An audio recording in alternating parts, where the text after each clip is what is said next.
Greetings, weary travelers, come, warm yourself by the fire, and let us regale you with mighty tales, tales of adventure, tales of heroism, and of course, tales of Tamriel.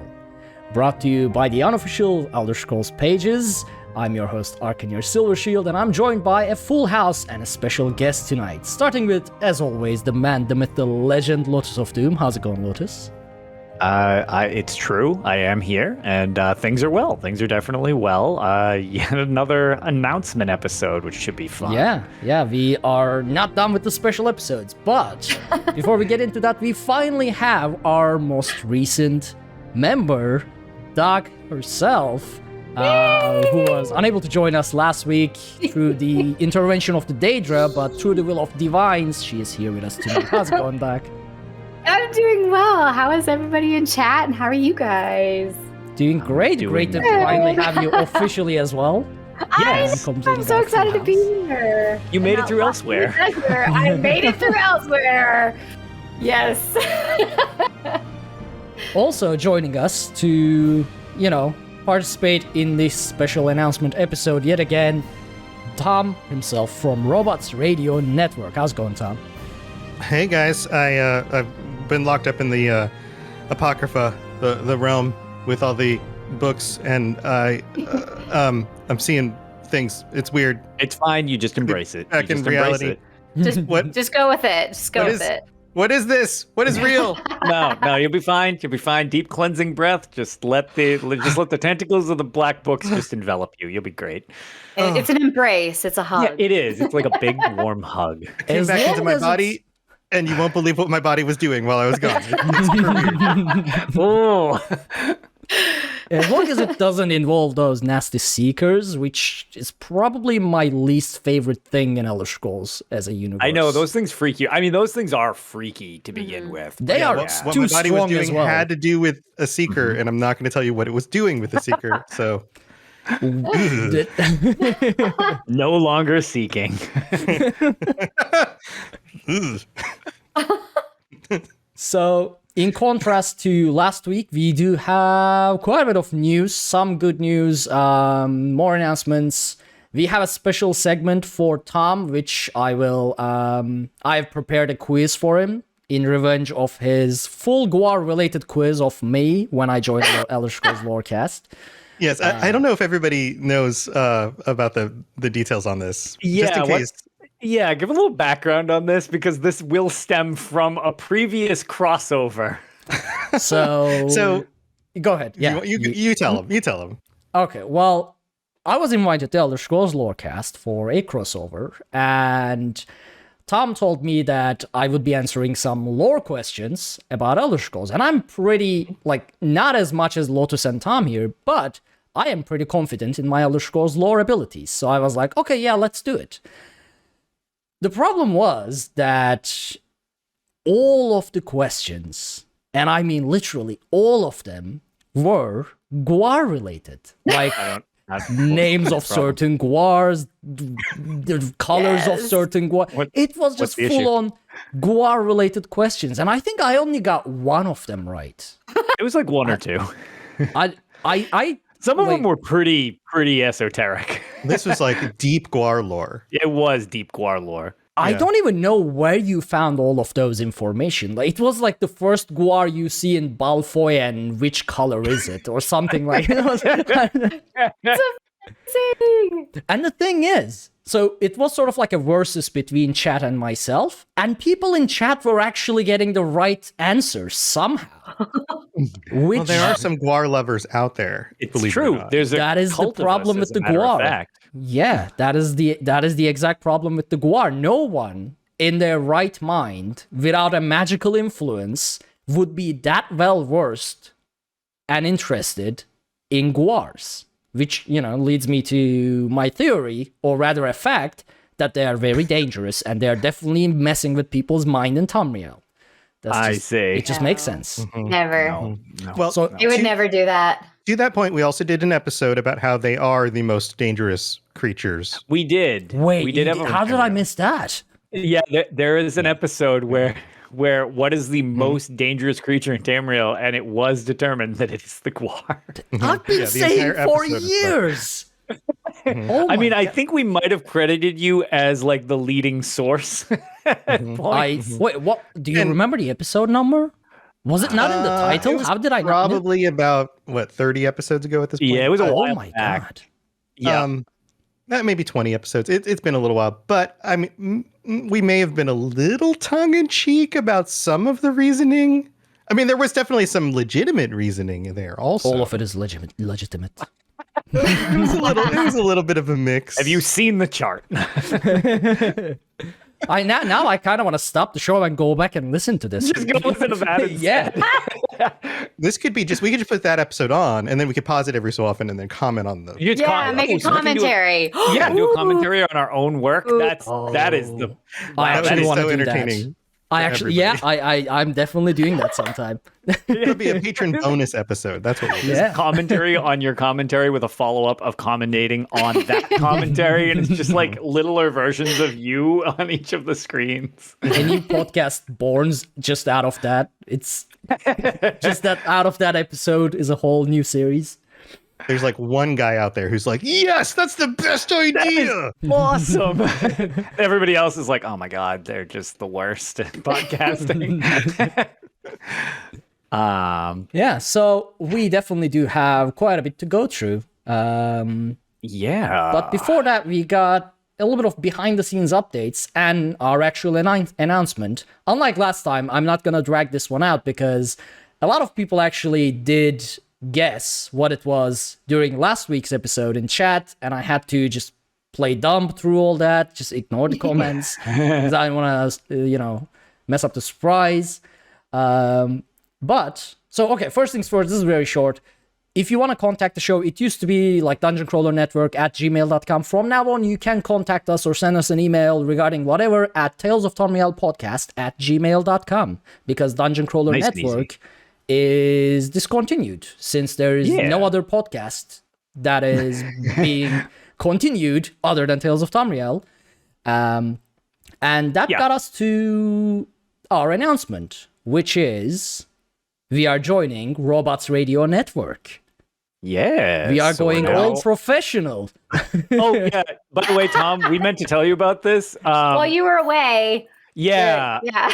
Sorry, I meant to tell you. At this point, we're just straight up merging, and it's just like, it'll be fine though. It'll be fine. We'll discuss the details later, Tom. Go with it. Yeah. Just enjoy the embrace. Yeah. For me, it's it's more. fine. It's Well, okay. It's fine. While you were in Apocrypha, I can never say the name. So that's one of the things that happened while you were there hanging out with Hermamora. So we just Oh, Yeah. I didn't read that book. Yeah. No. Details.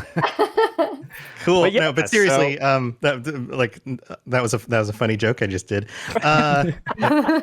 Probably wasn't that funny. But no, congratulations, and also welcome to the network. Yeah. Yeah, Now we're I've been a fan of this show for longer than I've been podcasting, which is crazy to think about because I've been I doing it for a know. long time now. And a weird trend with this show, because I think that goes for all of us. yeah, pretty much. Like, oh yeah, I like this show, and now I'm on it. It's like, wait, how does that keep happening? It's Just sucking us all into it like Hermes Right. Mora does with knowledge. Yeah, but no, I'm excited because, I love the show. I love you guys. We're all good friends, and to combine our efforts together into this, it just made sense. So it really did. Especially because like I've been this weird like bridging the gap thing where it's like, oh, my sister show Elder Scrolls Lorecast, and then on your show it's like, oh, my sister show Tales of Tamriel. It's like just being on the same network kind of makes sense. Yep. So- Yeah. Yeah. And the Robots Radio Network isn't just me. I mean, I know it's Robots Radio. Like, I go by the name Robots, but I'm not Robots Radio. Robots Radio is the network. Right. And there are a lot of, I use that as my Twitter handle because that just was my Twitter handle. But there's a lot of other Elder Scrolls shows on the network. There's a lot of Fallout shows on the network. There's a lot of Bethesda stuff. There's a lot of other video game stuff. Yeah. There's a lot General of media. fantasy. general stuff. There's Yeah. like there's a lot of things that are like tangentially related to the kinds of things that this audience also enjoys. So it made a lot of sense to kind of bring all of that together. So so I'm excited. I think there's a lot of opportunity. I also think there's a lot of opportunity for us in some of the other things that this show does, in things like charity stuff, for us to, you know, combine some of the efforts of our hosts and things. I've already been brainstorming some other fun ideas that we can do to, you know, raise money for charities and do things across the network. So there's just lots of good opportunities here. So welcome to the network. This is super exciting. Let's go. Yeah. I mean, the Elder Scrolls community in general, both for like streamers, YouTubers, and the podcasting community, they are all so like joined together anyway that this just makes sense. Right. Yeah. I mean, everybody already knows each other. Everybody already shares resources and things like that. So yeah, joining Robots Radio under one roof is just, it's reasonable. Right. And one of the things that I had mentioned when we kind of became the official podcast is UESP is such a great resource for everything, being basically the most used wiki by a mile. One thing that was kind of a neat idea, but seemed superfluous to the fact that Tom and I do Elder Scrolls Lorecast was, it'd be neat because this show doesn't focus on lore. We reference lore and stuff like that, and stories, but it's not the focus. This is a community show, a roundtable discussion, stuff like that. And Lorecast already focuses on lore topics. So one of the things that kind of works, since I have something to do with both shows, is I can kind of reference Lorecast for your lore fix, and this is kind of like the community side to it. So it's like both podcasts combined make like a full Elder Scrolls show. I feel better than each one independently, which is kind of a neat opportunity that I just stumbled into thanks to all of you. So without creating like a 4-hour out. single show. Well, exactly. Like, could you imagine like adding the hour-ish we do for Lorecast tacked onto any of like a Tales episode? That it would never end. Like you'd finish listening right around the time that the next episode was dropping for the following week. And that would just like be how this works all the time. So yeah, no, I'm very excited about this because it's just a good way of kind of encompassing all that we've been doing. So I'm very pleased. I've also just realized something. So Lotus is the founder of Cult of the Guar. And he's been slowly making his way into every Elder Scrolls related content creation. He's been at events, he's been with the developers. You can pretty much see him everywhere now. So now I'm kind of troubled that this is a Guar plot and they are deploying Lotus to take over everything. Where it turns out this hat is just a zipper and I'm actually just a Guar, and that's how the show ends. Come on, I knew it. Like a cartoon character. Like the unzip. It's like he was a Guar all along. It's like Scooby-Doo, yeah. And then somehow a Guar comes out that's bigger than your actual, like anything that was like. I filled the empty space just with more space. Right. Somehow it doesn't even make sense physically, but there's a Guar there. Oh, that's surprise. Yeah, exactly. Ha ha ha. But yeah, so another big announcement. Lots of exciting stuff. Yeah. And I feel like this is now kind of gives a good completion to all the stuff we've been working on behind the scenes, where it's just like, this now all syncs up finally after how many months we've been working on all this crap behind the scenes. I mean, I don't know. But yeah, just all of this happening in March has been a great thing. I mean, it's I'll remember this March for a very, very long time, I think. Yeah. It was like the whole show getting it was like a whole show getting a full update. It's like Tales of Tamriel Remastered releasing on March. Right. We've now entered Tales of Tamriel, the second era. Yeah. It's like it got a update 33. Yeah. Well, thankfully everything worked out much better than update 33. Yeah, we didn't have any damaged ports or anything. Yeah. Which brings us to our main news topic for this week is how Update 33 blew up, especially on PC and A. Segue was. It was beautiful.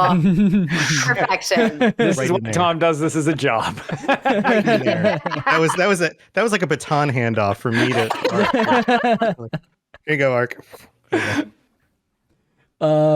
And why it blew up, basically. And Matt Fire, Yes. as he usually does, released a letter on the forums addressing in detail what went wrong with Update 33.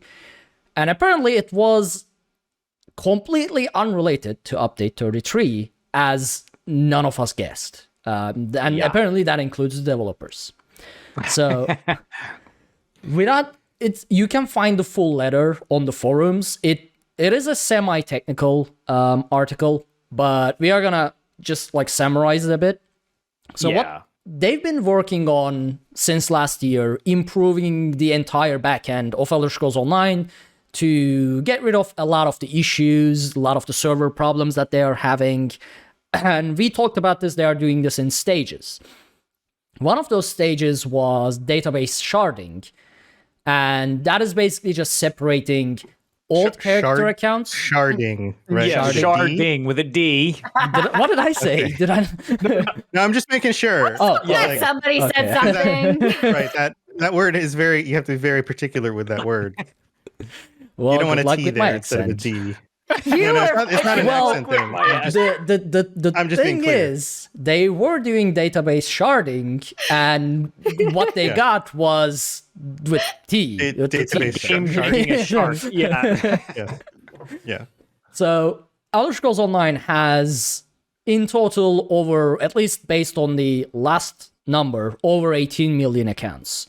And majority of those accounts are in the PCNA server, since that's where the game mainly launched.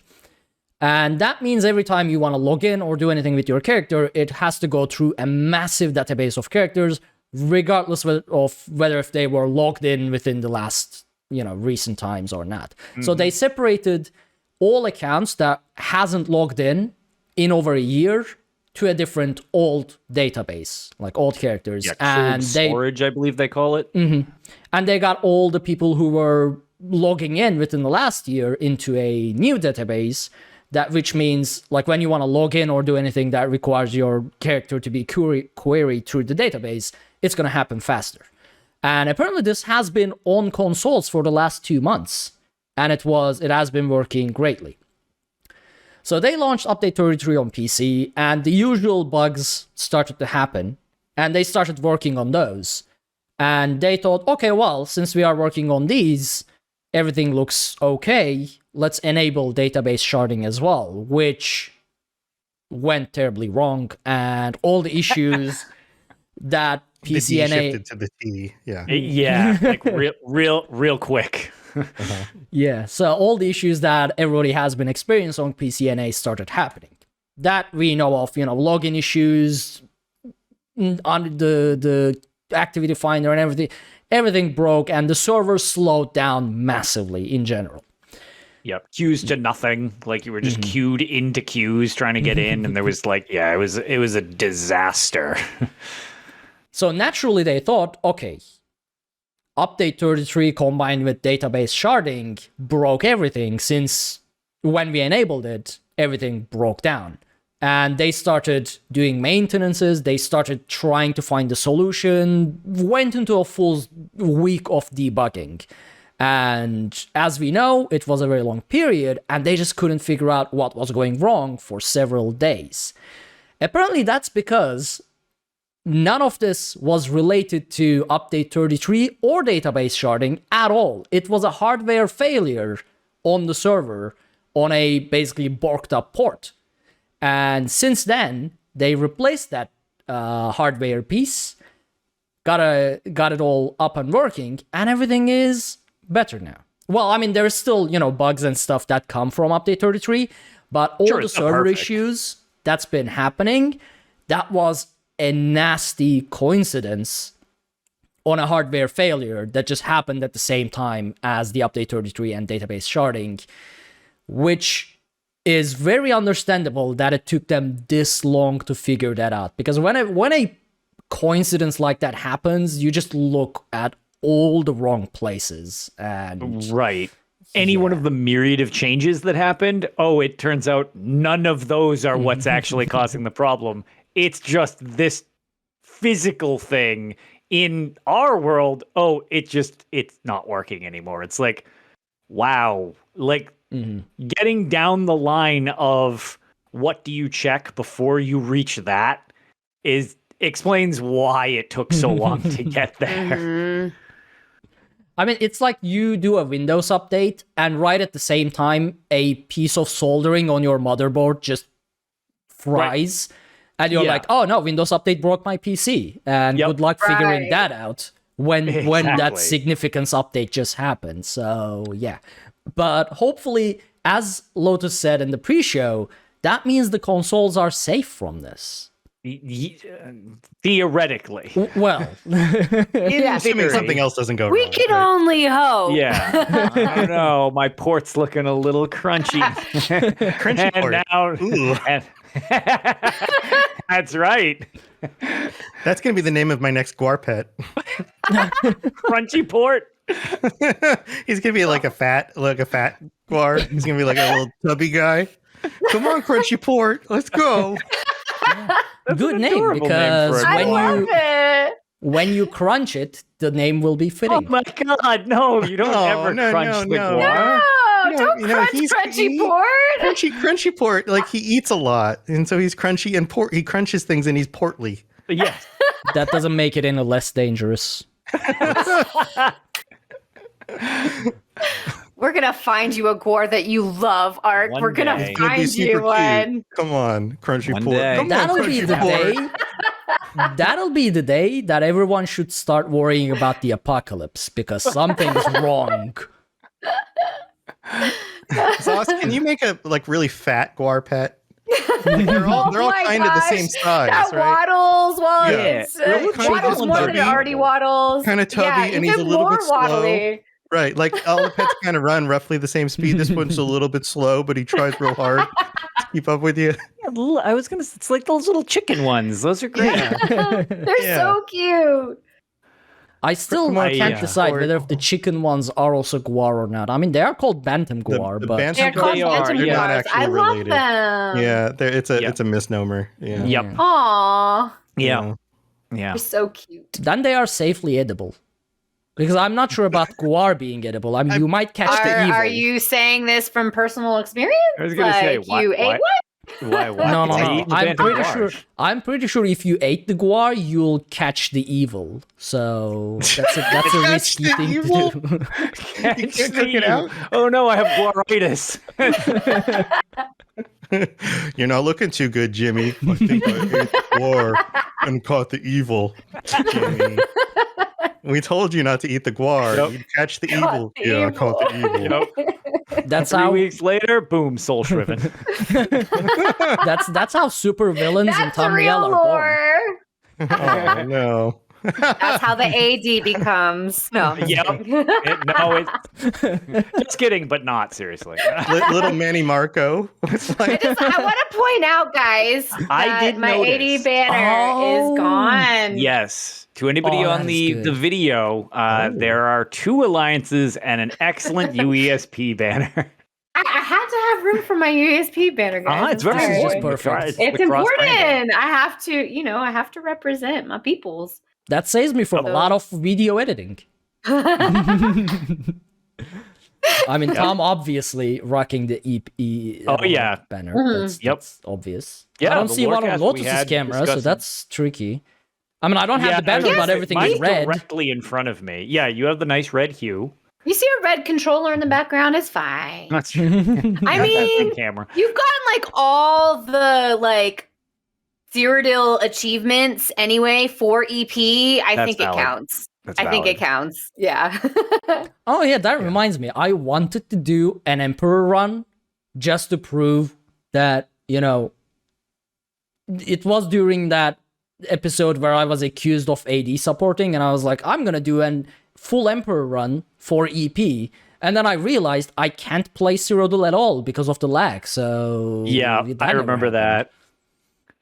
I still want to do it if, these database upgrades and server upgrades eventually fixes Cyrodiil for me, and then I'll run for the imp, but we'll see.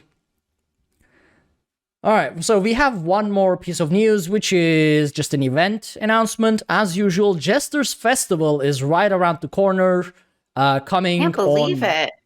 I know. We are in Time event season. flies. Yeah. Crazy. I feel like we just did Jester's Festival, like not too long ago. We just had that surprise event, That was great.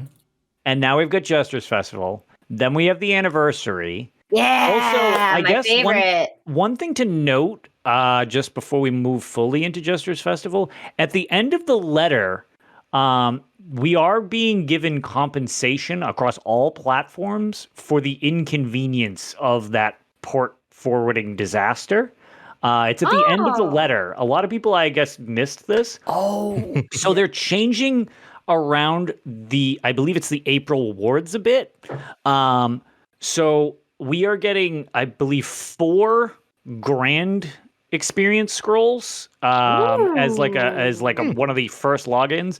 And they're doing something where the seals of endeavor are being tripled in value as a thank you for your patience. And even though it blew up PCNA mostly, a little bit of PCEU, and nothing yet for us on console, it's actually being provided from what the letter says on everything. So regardless of console, we all get it, which is kind of like the inverse of what happens a lot of times, where console will blow up and PC is like, hey, cool, thanks for the stuff. It's kind of the other way around this time, where PC blew up and we're like, oh, cool, thanks for the stuff. So, but give it time. Yeah, we still haven't. We have 2 days. We haven't got it yet. We still got a couple days. We have 2 days before we can claim that everything works on our side. But fingers crossed. Yes. But yeah, so definitely make sure to stay on that for the month of April. Everybody, get those if you want them. I suppose I don't know why you really wouldn't. So yeah, cool stuff that they're also compensating as well as being transparent about what happened. But yeah, so that'll go great when you can use those scrolls during the Jester's Festival, which gives you double XP. Extra XP, guys. Yes, because they stack. Yeah. Honestly, their communication they've always been really good with communication, but they really upped that with the technical stuff, at least, for quite a while now. And I don't know how people feel about that, but I really enjoy a look into the technical side of it and what goes wrong on a game that is, of this scale. So, I don't know, I'm really happy that they got into that. Yes, and to that point, people ask for this transparency, and a little while ago, Gina Bruno actually threw out the fact that she's like, what do people want to see on a Twitter post? And people responded, and it seems like they're at least turning in the direction of trying to be, okay, this is fine. You want to know the technical reasons behind stuff? Here you go. Yep. Like this. So I personally do appreciate it quite a bit. Yeah. It's been good. Yes, very much so. Yeah. But yeah, I'm glad you remembered that. For a lot of people, I believe the most important part of that article, which, with the experience scrolls and the triple endeavors, I forgot to put that in the notes. Yeah, free Who things. doesn't love free things? Come on, guys. Free things. So yeah, Jester's Festival is going to start March 31st and will run until April 7. There are a couple new rewards. One of them is Catwell's Prize Box Memento, which I love. That thing looks really nice. So you know how there's like the clown, head pops up, you open a box. Yes. Imagine that with Catwell's head. Yeah. And I love it so much. I want it. Anything Codwell is I'm for. Anything Codwell. Like I'm for it. He is one of the best characters they ever came up with in all of Elder Scrolls, I think. It's one of my favorites, at least. And of course, it's John Cleese. So, I mean, come on. True. He's got like a great the best. voice. Yeah. There's going to be the second seed style outfit, which I couldn't find a reference to in the article, so I don't know what it looks like. I didn't but it's see gonna that be there. either. Yeah. But whatever, something new. Yeah. If it's good, you can spend your tickets to get these, or they might drop from the boxes that you get by doing the dailies of the event. Right. And as for the fragments that you can get, you'll be able to get the Soulfire Dragon Illusion Pet fragments and the Scales of Akatosh skin fragments. So there you go. That's where you can spend the 24 tickets that you will get during this event. Yeah. Unless I it did have a extends. question. I had a question about the tickets. So, because I feel like I've missed some information, or not missed information, but I've just been kind of out of it. Yep. But so is this the final fragment part for the skin? And then are they going to move on to the next? I can't remember. Is this the final bit for this quarter? And then they're going to move on to the next? You know how they have like 4 different things? I believe so. And then at the end of the year, they kind of give you the shot of like, whatever you might have missed, feel free to buy now. But this should be providing, I think this should be the end of that one before we start getting information for our next one. Okay, so they haven't given us any information about the next thing They've yet. been a little more cagey this time. Okay. Yeah, because they told us in the beginning with the Blackwood that we would get like, what was it? The skin, the personality, all those things. Yeah, and then it's like, So I'm very curious to see, some of the stuff as we get later on in the I don't know, year, season, whatever you want to call it. Right. I was really uninterested in the Dagon style, like Deathlands related rewards this past year, because I don't like the aesthetic of it. But with the High Isle, from everything we've seen so far, in terms of like visual aspects of it, I am looking forward to what stuff we are going to get. I'm not as big a fan of the skin, the Akatosh skin. I liked it until I saw the face. I was going to say I don't like the face. It's weird. It's because it's not flat. It's like cleaned out with the scales. I know. Yeah, it looks like the scales are peeling off. I don't like it. If it was just on the body, I'd be all for it. But because it's also the face, I'm like, I'm not getting this skin. Yeah, I've heard mixed things. People either really like it or they're like, this is not for me. So like, it seems more decisive or divisive skin wise than some of the others. Ew. If I wear masks, then that's fine, but usually I don't. So I usually see my Toons' face, so that's why I don't like it. And it doesn't suit with it doesn't seem like it suits with any of the different races. Like even with Argonians, almost it looks kind of odd. It's the same type of issue that the Halls of Fabrication sheath. That is way too many at once. Just call it refrigeration. Yeah, exactly. Yes, the halls of refrigeration. The like paint looked cool, but it's like smeared and uneven. So it's like you either like that aesthetic or you don't. And that can kind of make or break, I think, the interest in it. Yeah. Yeah. But, cool rewards. There's also which I didn't know existed until now, and it doesn't say if it's new or not, but there's the adorable Catwell Pet, which is... has this been in the game before? Or is it new? I don't remember. I actually don't know. I feel like if this was available before, I would have gotten it. But yeah, it's basically a cat with, a pot like head, like Cadwell's, and the armor that is in kitchen gear. So I don't know if it's new or not, but it is new. Medigon actually confirms that it is new as well. A couple people in chat are actually confirming that it is new. Cool. Okay, I didn't remember it either. The other thing that I really like about the whole Cadwell pot hat thing, which is kind of funny, just the pothead joke, is if you don't like your opposing alliances, regardless of who they may be, that is the one incentive for making sure that you go through and do Cadwell's Gold and Silver, which is from when you complete your alliance storyline, you then do the other 2 alliance storylines, and your reward is you actually get your very own pothead. Yeah. Yeah, and that's about the news. And I like the Jester's Festival. It's fun. Yeah.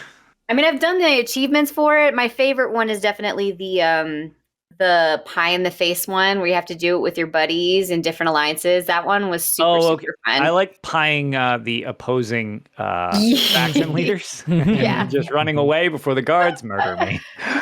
Yes. I wonder if they're gonna add anything new, like the new quests that they added last year with the... Oh, I forgot the name of the boar. The king boar. The boar king. What? Bork. You know, with the pig in the arena that you like bring apples yes. to. Yes! Okay, yes, yeah, okay. I know what you're talking about. Yes. I can't remember the name. I forget too. I don't remember off the top of my head. And also there's the princess quest, who makes a great companion if you have the princess pig follow you around. Yeah. I definitely wanted that pet. So I got that pet. But yeah. Okay, so we are at my possibly favorite part of this episode where I prepared some very simple lore questions specifically for Tom here, but you know, Lotus Stock, you can participate in as well. They're very straightforward. And I'm pretty sure that the two lore masters that we have here will be able to go through them quite easily.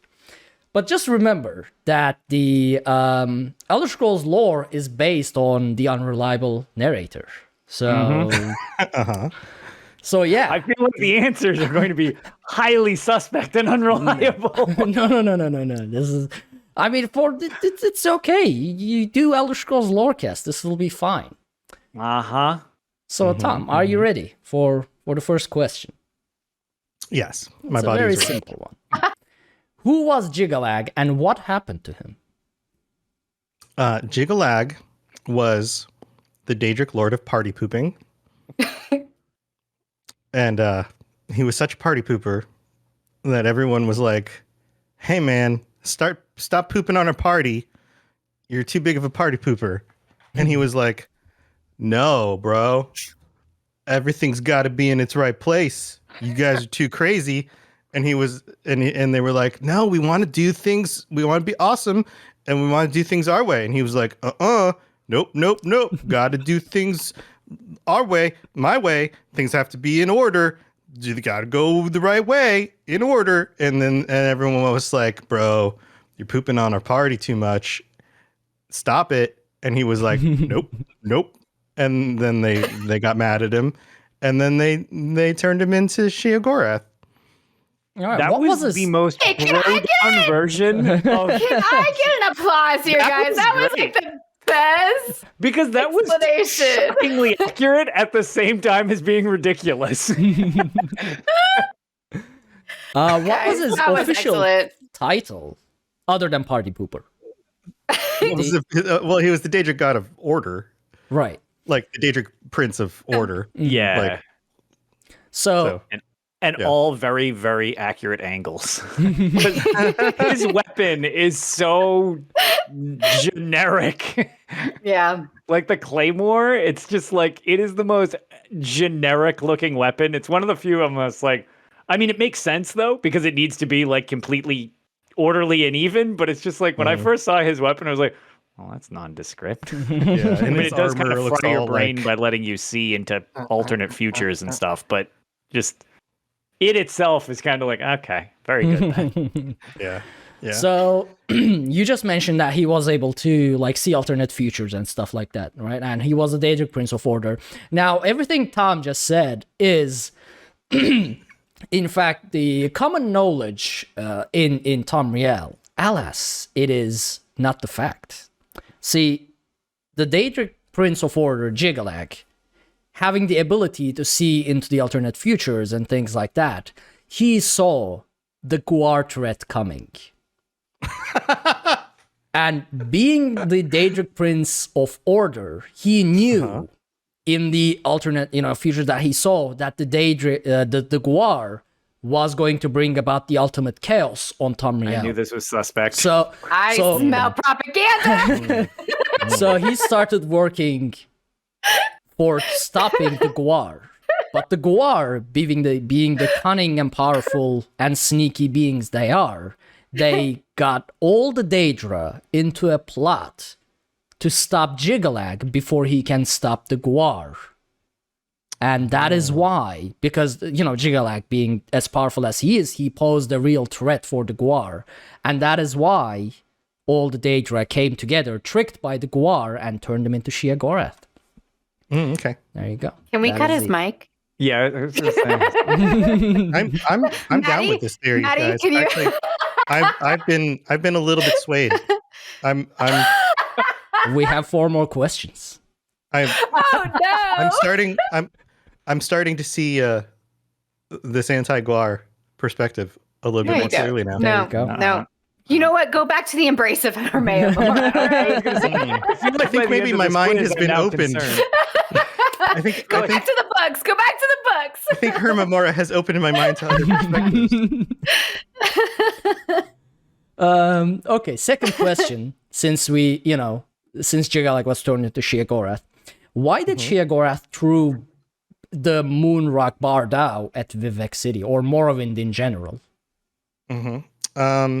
Well, my personal theory is that Vivek made fun of his outfit. But I don't think that's actually what happened. Some people think that Sheogorath was just bored. But I don't think that's it either. I think that I think Sheogorath was influenced by the Guar, was actually threatened by the Guar, and was trying to destroy them. That's pretty close. That's pretty close. What do you think, Doc? What? Yeah, do you have a theory? Because Lotus just went away for a bio break, and I want his opinion as well. So I'm gonna extend this question until he comes back. I mean, So go ahead, Doc. why did he throw the big old rock at Morrowind? At Vivek City, yeah. Yeah. So my theory was that the majority of the population in Vivek City is lactose intolerant and hate cheese. So he was just like, listen, I can't help you people. Sorry. Like, and just Get wanted out. to wipe it all. Yeah, get out. That's You don't fair. deserve We to need live. more cheese lovers. We need more cheese lovers. You don't deserve That's to my live. that's my theory. I mean, he gave him a warning. There's a big rock coming their way. Like, he gave them time to get out if they want. If they want to stay, okay, it sucks for you. But I mean, you need more cheese lovers. I mean that is, if you think about it, just something Sheogorath would do. He would. You don't love cheese? There you go. Have a rock instead. I love cheese. I Have some wouldn't get a moon rock cheese. crush in my head. Have some moon cheese. Here you go. All right, Lotus is slowly coming back, just waiting for him to put his headphones back in. He's You're in trying to the hot- avoid. He's trying to avoid the question. Yeah, You're in the I'm hot not seat, gonna let Lotus. him. Whatever this is, I'm sure I don't like it. No, wait, no, we still haven't, found an answer. So what? Okay, Lotus, to you as well. My answer Why is did great. Sheogorath throw Bardao at Morrowind? Why do you think? I was gonna say, is this? Are you gonna find a way to make this about trying to hurl I'm rocks not at poor finding. No, Guar? no. This is not finding I a already way. I'm answered just you, stating so now it's your facts. turn. I see. Well, then, I see. I feel like this is a trick, and I don't like being No, part no, of this. no. just tell me your theory. All right. So we're gonna say we're gonna go with the fact that Sheogorath threw the rock at Bardao, or throw Bardao at Vivek City in rock form, because I'm trying to think. Is there any way I can make this so it can't be warped into some type of anti-Guar propaganda? I went with cheese. It I went already with happened. cheese. Lotus. Damn it. I All right. already suggested that maybe he was trying to get rid of some Guar. So Okay, well then I'm gonna just say he didn't like in this situation. We're just gonna say that Sheogorath was just trying to provide a very interesting expansion and the first chapter to the Elder Scrolls Online. because that was a really great sequence. There, turn that into anti-Guar propaganda. Well, actually, in just Oh, no. one question, Tom actually had a revelation and got quite close. Where do you find the most amount of Guar, and where would you say that Guar originates from? Oh, you monster. Morrowind. And Sheogorath, formerly being Gigalag, even after getting turned into Sheogorath, the mad god, he still deep down knew the threat of Guar. However, his method of dealing with the Guar changed from him being the Daedric Prince of Order to him being the mad god. So instead of his would-be orderly fashion of dealing with the Guar, he just tried to solve the problem at its core and destroyed Morrowind. Well, attempted to destroy Morrowind by blowing up the Red Mountain with Bardau. No, it's because Vivek City had a dairy-free pizza joint and he didn't like it. So That may have been among the he reasons. wasn't happy. He wasn't happy. If that's the case, Guar are the things that opened that dairy-free place. So, You can't make pizza with your tiny little I arms. know. How are they going to toss it? Come on. Little nubs. You have holes in your theory. I don't like where this is spiraling into at all. actually, Maybe there's a whole other theory here that we totally missed out on, and that was that Vivek's sermons, like his poems, were actually like slam poetry, and he was the first like slam poet, and he was really bad at it. And Sheogorath was just trying to like put an end to his slam poetry. Like, nah, man. Or since he is I do like that theory though. well, since he's I like it. the Daedric Prince of Madness, maybe that was his way of like what you know how you snap at the end? Maybe Yeah. that was him carried away and he just threw a rock. Yeah. there's actually a cool theory from chat that I like. My theory is that it was all a joke, and a split second before the rock would have impacted the city, he would have stopped it. But instead, Vivek stopped it, and now he You finds like it this hilarious theory. that Vivek has to spend all of his time holding the rock up. I actually really like that too. I like it. Yeah. That sounds Funny, like a I've never thing. heard something Yeah. like That that. sounds like a Sheogorath thing. That's super Absolutely. Sheogorath. Like Yeah. that is a big Sheogorath thing to do. That's a great theory. I love He that. finds it hilarious that Vivek had to spend all his time holding the rock. It's like, So Sheo. Like, I was love just kidding. it. Well, knock yourself out. See you later. Go love do it. something else. That's from Lucy Delusions, and yeah, I Yeah. really Love like it. That's great. All right, side note, I really want a t-shirt now that says that is so Sheo. Like that. I Or just a really want picture a of Vivek's t-shirt. face, like and Sheogorath behind him, like. I That's really want great. that. Okay, so third question is, we are moving a bit more into the meta, Elder Scrolls stuff. What are dragon breaks? And I go first. Dragon breaks are when Akatosh Akatosh also is lactose intolerant, but he just really loves pizza, and sometimes he can't help himself, and so he eats way too much pizza, I feel and that. then later on that night he has some issues, and Breaks. he ends up having to take speak. he ends up having to take a real big dump, and then during that dump, sometimes he's just like, just having a hard time, and it causes an aneurysm. Oh, so he and- broke. Wow. It breaks like the combination of the issues simultaneously causes a break This In- did get meta. This got very deep. in Akatosh, which I don't know where everyone I thought knows this is going.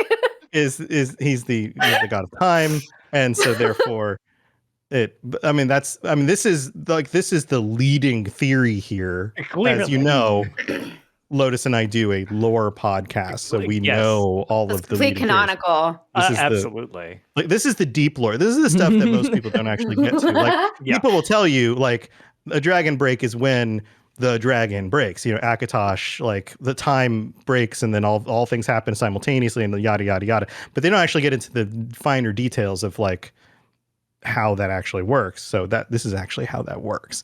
But Can the confirm. real story here is that it has something to do with Guar, and I haven't quite figured it out. You're just like, I have no idea how to tie that into. I don't know. It has something to do with Guar. Well, Guar are little dragons? no. No? So no. Dragon Breaks this is is- sort of like the multiverse of Elder Scrolls, right? The way they explain some events away and just say like Dragon Break happened and that's a different timeline. We don't talk about it. Right. Well- Well, there's the whole meta version of the answer, which is like, well, we had multiple endings to the story, and we have to justify it. So Gotta figure Dragon something out. Break? Oh, here's a really Yeah. cool plot device we'll use as long as we don't overdo it. Right. Oh, I got one. All right, what is it? Okay, I It figured better it not out. be anti-Guar. It's me. How would it be anti-war? I know, but Tom's already getting confused and starting to go along with it. I know, you can see. You can see in his eyes. He's like, I don't know what's wrong. Maybe Guar are bad. It's like, no, stop that. Too much time in Apocrypha. I'm All sorry. right. Dragon Break is, yes, like the meta, like it's all these different things in time, these multiverses of time. But what we don't know is that the big Dragon Break that was completely wiped over in history, completely like destroyed, was that the Guar actually saved us from the tyrannical reign of AD. And I'm liking they this. saved us all. And they had to, and the Guar, they used to be able to talk and they used to tap dance and all these things. They and invented jazz. They did. I mean, They don't have jazz but hands, they have jazz They were nubs. in bands with Khajiit, and it was harmony. And then the Aldmeri Dominion came and tried to say, "You can't do that. You can't tap dance. You've got big feet." And and so. Hold on. I'm still thinking this through. So they had to wipe it out. So the Guar had to defend the harmony, and they fought valiantly. But then a Dragon Break happened, and it completely wiped out the histories of it entirely. And that's what I'm going with, because that's completely non-anti-Guar. And it also even threw an AD. Fight that arc! I dare I was you. going to say, so This is by brilliant. downplaying the Guar in this scenario, you'll be supporting the AD. All right, go Arc. This do also, it. can I ask something real quick? Crunchy Port was not the best of the tap dancing Guar, but he was the most passionate of the tap dancing Guar. He was. He tried really hard. Yes. So good theories, of course, but obviously Best theory. they're not true. So the divines can't directly intervene with the affairs of Nirn. However, Akatosh, being the god of time and being sort of the leading power in the among the divines, he is aware of everything that happens. I mean, he is outside the flow of time, so he sees what has happened, what is happening, and what will happen.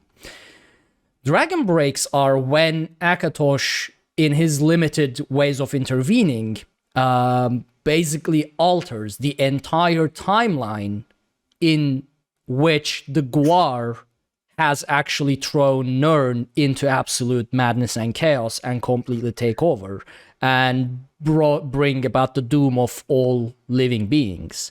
That's when Akatosh has to intervene and just split up that timeline so that the sentient life as we know it on Nirn can continue to exist.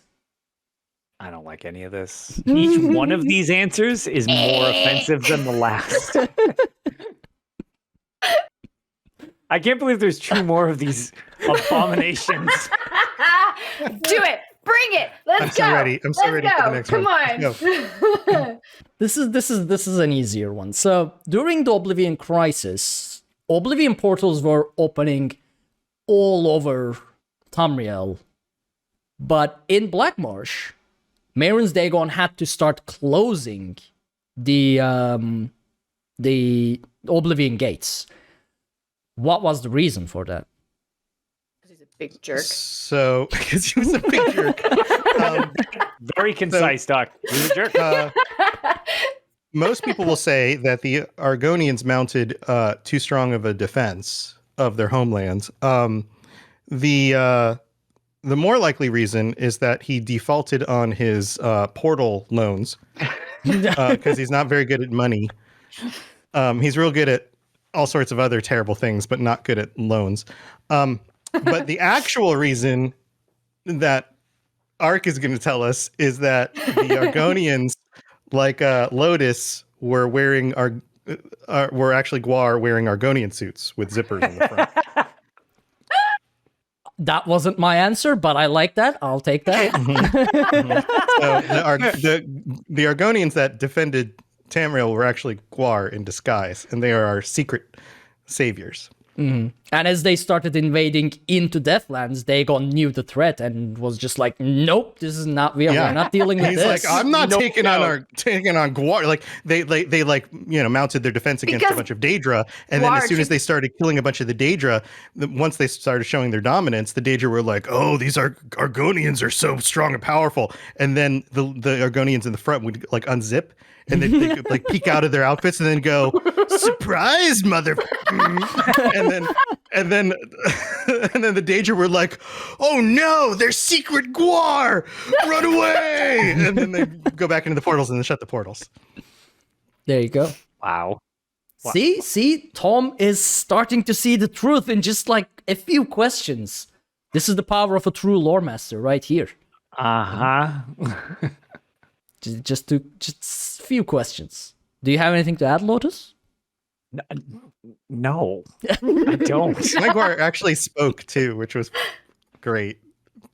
Wait, what? And they all sound exactly like Bobcat Goldstein. Yes, yeah. Well, that's how they talk. Yeah. Okay, final question. Which member of the tribunal struck a deal? Nobody else. Wait, you don't even have an answer for this? Wait. No, I'm just offended at this point. I think I broke offended. I'm just thinking, you know, they didn't even give the Gwar a chance. Like, yes, the Gwar could have destroyed. They would not have, though, because they're too full of love and harmony, and they're awesome, and they're badasses, and all the good things, and they would have made cheese pizza if they could, but their tiny little arms couldn't do it. And except in the several timelines that they did bad things and destroyed the world, and Akatosh had to restart the timeline. There's no histories of that. Dragon breaks are that. I mean, breaks are that they save the people. That's it. No. Go on to the next question. What's Ark's explanation for this? For which one? Well, the last For question. the one we just answered, the Oblivion Gates. Oh, so mine was that Argonians did start rushing into the Deathlands, but they did so riding Gwar. It was a plot by the Gwar to invade Deathlands just by being seen like a mount, and that way they would just slip past, because you don't deal with the mount itself, you deal with the rider. So while Daedra was busy with the Argonians, the Gwar would just invade Deathlands and take it over. But Dagon saw it coming, and he was like, "No, this is a plot." Sorry, are we actually going in favor of Dagon? No. Look, against the Gwar, Dagon is better. He's a big fat jerk. No, we're going for Team Gwar here, people. Come on. I mean, it's even possible that Dagon invaded Tamriel to take on, Gwar before the threat became too big as well. But compared to the power of the Gwar, he wasn't that powerful, so he got wrecked. Big fat phony scaredy cat jerk. What if there's like a really massive big Gwar, kind of like Dagon's really big? That would be very like scary. I hope it doesn't exist. Daedric Gwar Prince that's just been like out there in Oblivion somewhere, just waiting to reveal itself. That would be it. That would be the one. Those would be the final days. No, that's not what I was saying. And to reference Delton Chat, yes, we're bulldozing right past the Bobcat comment where I said his last name wrong. Goldsway. Yeah. Sweet Steen, close What if- enough. What if And Mary's Maddie Dagon? says, that's it. I know the truth. Uncle Sheo is a guar. Yes, he is. Or a guar lover Mary's at the very Dagon least. is a guar? What if he just No. unzips and out comes a gigantic guar? Then He has too many long Then- arms. It doesn't then work. Martin Septim truly saved us all. You would sell your soul to Dagon out of spite of the poor guar who just want to Zoss love is you. also definitely taking notes from this episode specifically. We're gonna see zip suits. A lot of deep canon lore going on. Yeah, on all three I mean, sides. months later on the Zoss store, we're gonna see a bunch of zip suits. I would love it. I should Yo, do this it's been background quiz. like I 5 should do this times. quiz to Layman Tuttle himself someday. Just break him. Yeah. Like, what the? Also, I want some footy pajamas on the Zoss store with like hoodies that come up, so we can like zip. That actually Get seems a pretty on brand. I bet guar. they. Oh my gosh, they could totally make footy pajama guar zip suits Oh with my like God. the. Yep. Oh my God, Zoss! Yeah. Come on, We guys. just I would created totally a buy that. $1 million idea right here. I would buy that. Absolutely. I would Absolutely. buy one and send it to Ark, and he would have to wear it, and that would be our next extra life. Oh gosh, Oh, that'd be great. no! Only stream in the for every Guar stream. onesie. Look, Yeah. just Yes! writing a Guar month was Zoss, bad please enough. hear me now. Oh, that was please. great. Yeah, the hood comes down like far on your head, and at the bottom of the hood are like little teeth that like. Oh, it's Oh. gonna happen, guys. It's gonna happen. Zoss, we need this to happen. Yes, please. It's for the It's a children. disturbing image. Little eyes of here, Yeah. little teeth. that just move up. Oh, the Guar will be avenged, Ark. It will happen. Oh god. Anyway, All right, let's get on with this. How do we one- close this disaster? one final question. Which member of the tribunal struck a deal with the Daedra and why? This is actually from Elder Scrolls Online as well. Okay. It was okay. So Fasil, and he Oh. Archimedes, go on. Archimedes, and he the mounting threat of the Guar was so much that he needed to. He struck a deal with all of the Daedra simultaneously to. See, it's paining him to even come up with this because he knows it's wrong. I don't know if I can keep doing this, Art. This is the final question. I don't know. I don't know if I can do this. Don't. Help me, guys. No. Come on. Lotus isn't Clearly- even try. He just gave Clearly, up. this is the war within yourself because you know it's wrong. Sothassil tried to banish Ark from spreading these lies. So he made a pact with the Daedric princes in order to prevent this type of garbage from getting out into the world and confusing people. So Thasil You're on the was right track. set at the misinformation and struck a deal with Hermaeus Mora to stop spreading misinformation about Guar. No. You were so close. You were so close. But Proud of you you. were Proud of you, almost Doc. there. So, as you initially said, Sorasil saw the Guar threat as well. And he knew, I mean, being do the that 'cause mastermind that he is, he knew what truly happened to Gigalag, unlike what people think that happened. So he knew that the only way, to stop the Guar threat was to bring Daedra together in an alliance against the Guar. I mean, he already knew that the Divines were already fighting against the Guar with Akatosh's, dragon breaks and things like that. But he knew that Daedra would be split among themselves. And he knew what they did to Gigalag. So, yeah, he struck a deal with them. He set everyone at the table. And, since... And we all know Sorasil is an absolutely great mind. So he was able to explain the dire situation of Guars being left alone as they are to the Daedra and convince them into joining an alliance and striking a deal together. Thasil would never do that. He's too fine. He wouldn't do that. He's too too fine. smart. He's too fine. Well, he I did. feel like He's- smoke. Look.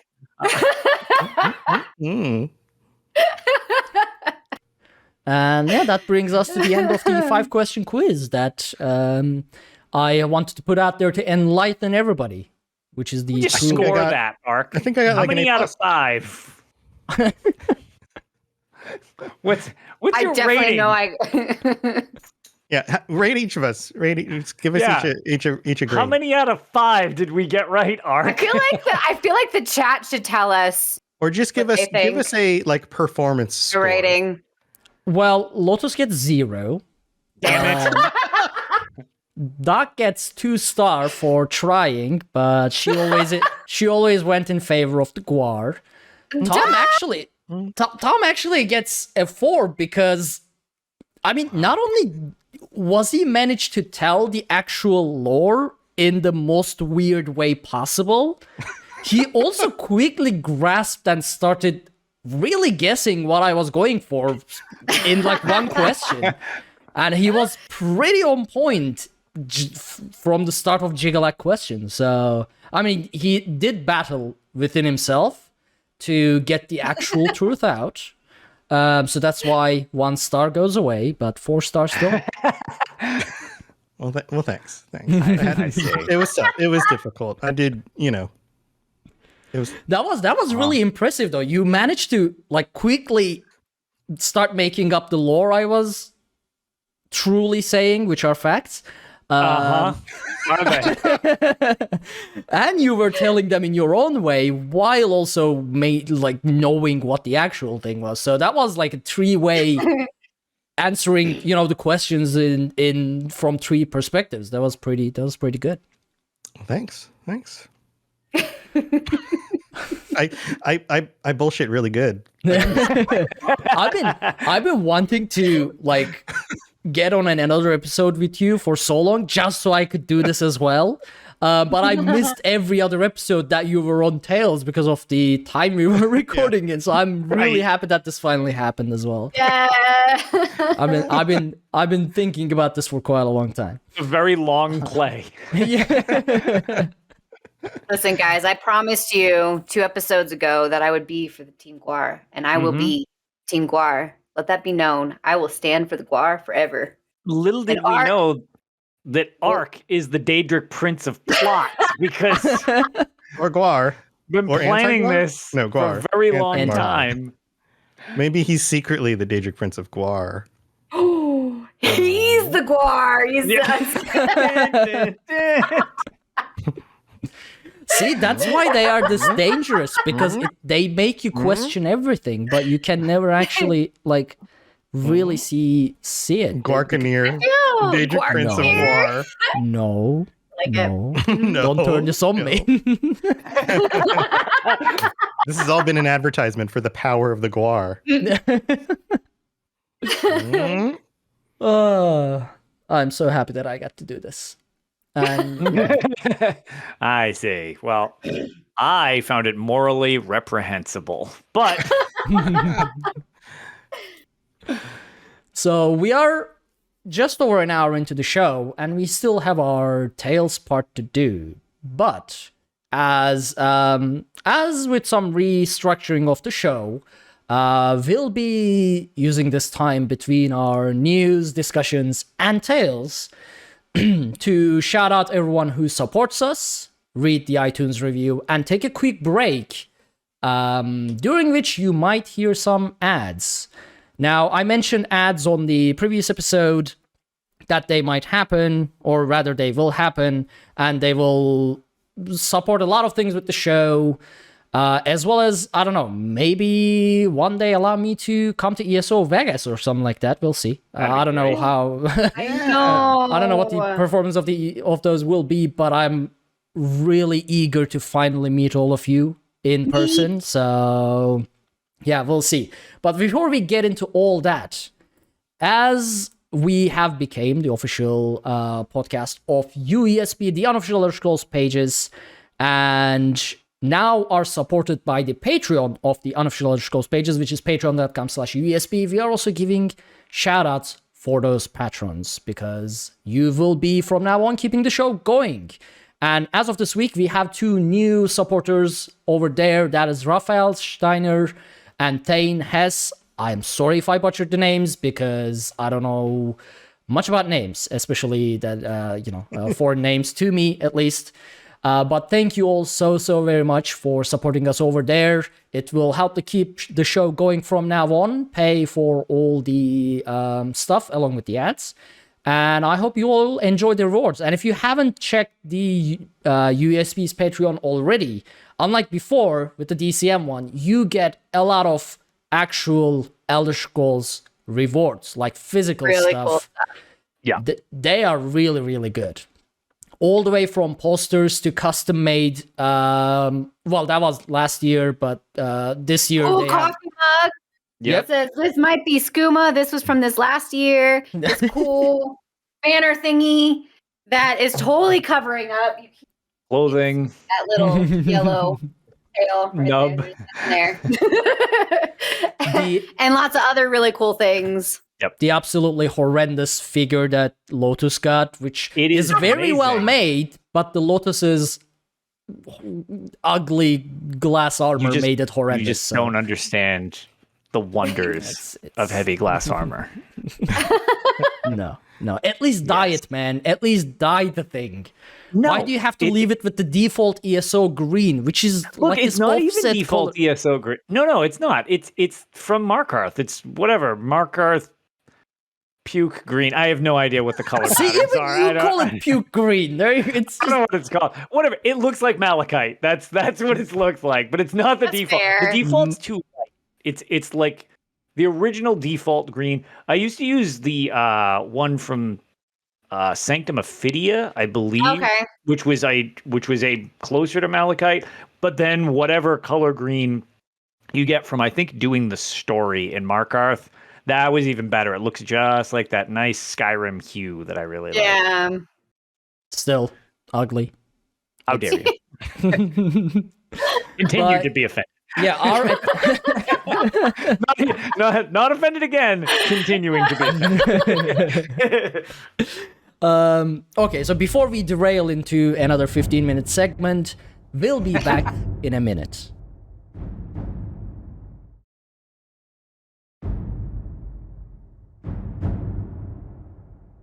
And we are back for the fan favorite section of the show, which it gives its name, Tales. And since we are, longer than an hour into the episode, I guess we can get it going and talk about what we all have been up to in the past week of Elder Scrolls. I hope that was smooth enough. I didn't really plan it properly, so it'll get better over time. We'll see.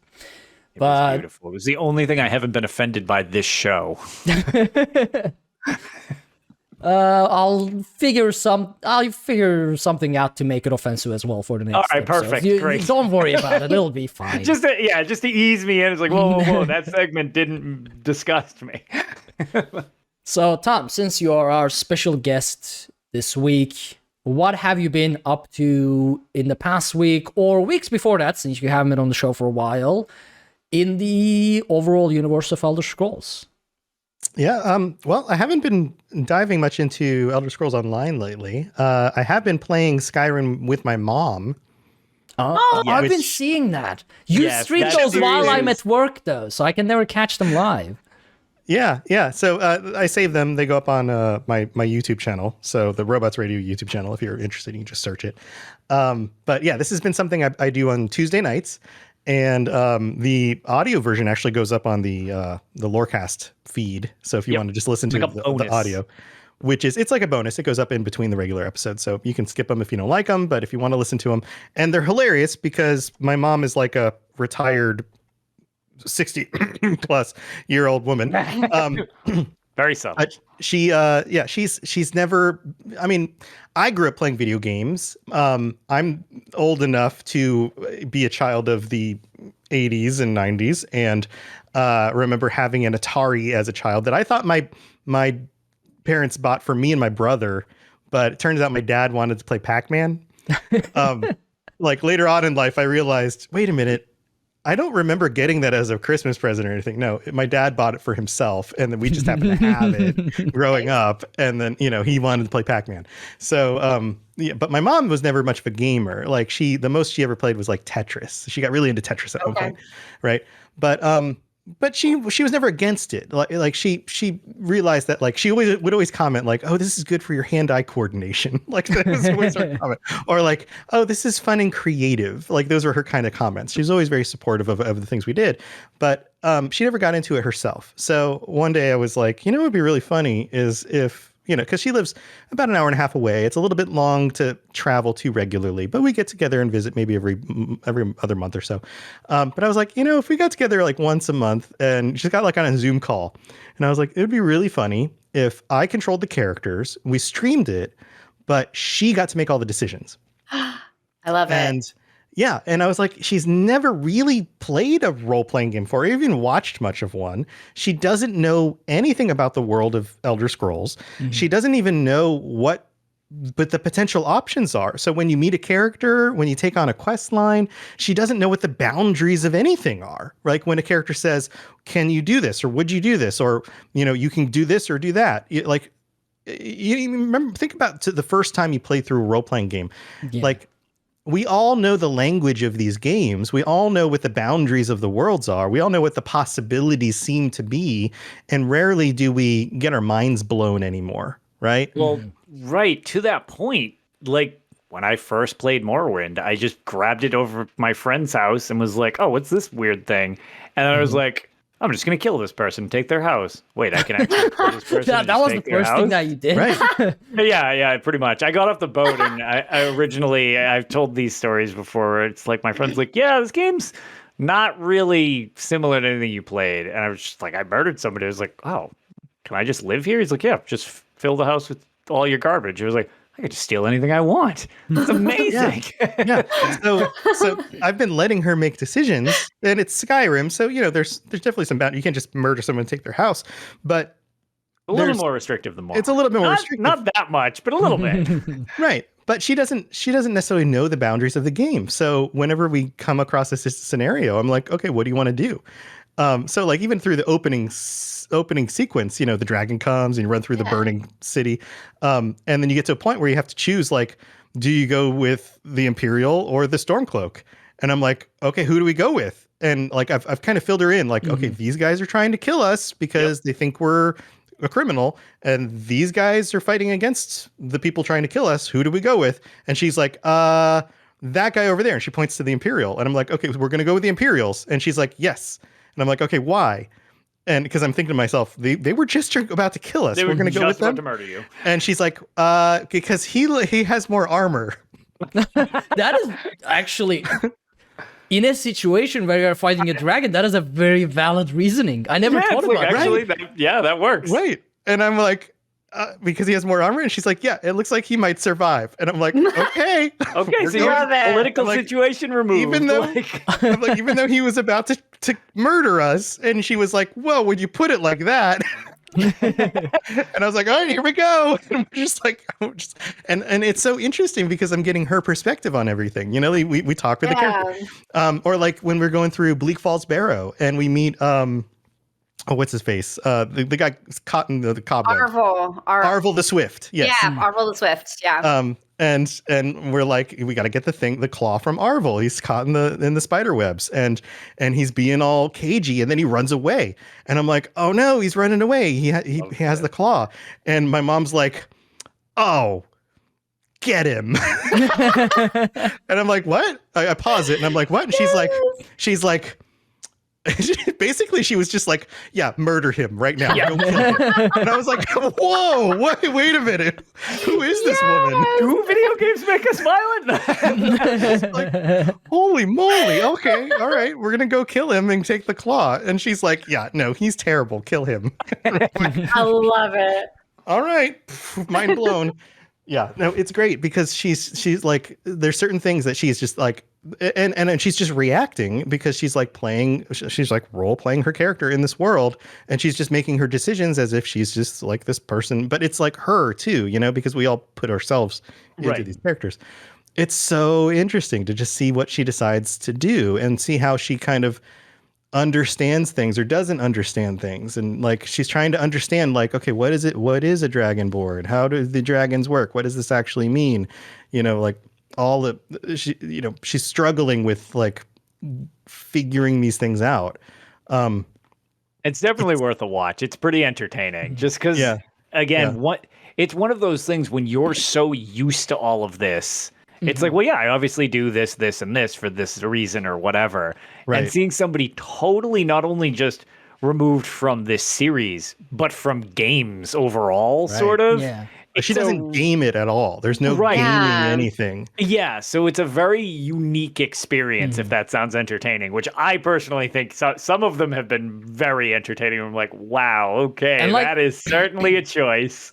If you think about it, even when we are role-playing as a specific character or as just ourselves, a lot of our decisions are unwillingly influenced by our lore knowledge or game knowledge. Right. Like, we know where a loot might be. We know what we might face later on. We kind of know the end result of the decisions that we make based on experience, both for that game and gaming in general, and for the lore. Like in that specific example, I will always go with the Stormcloaks because the other one is Imperial.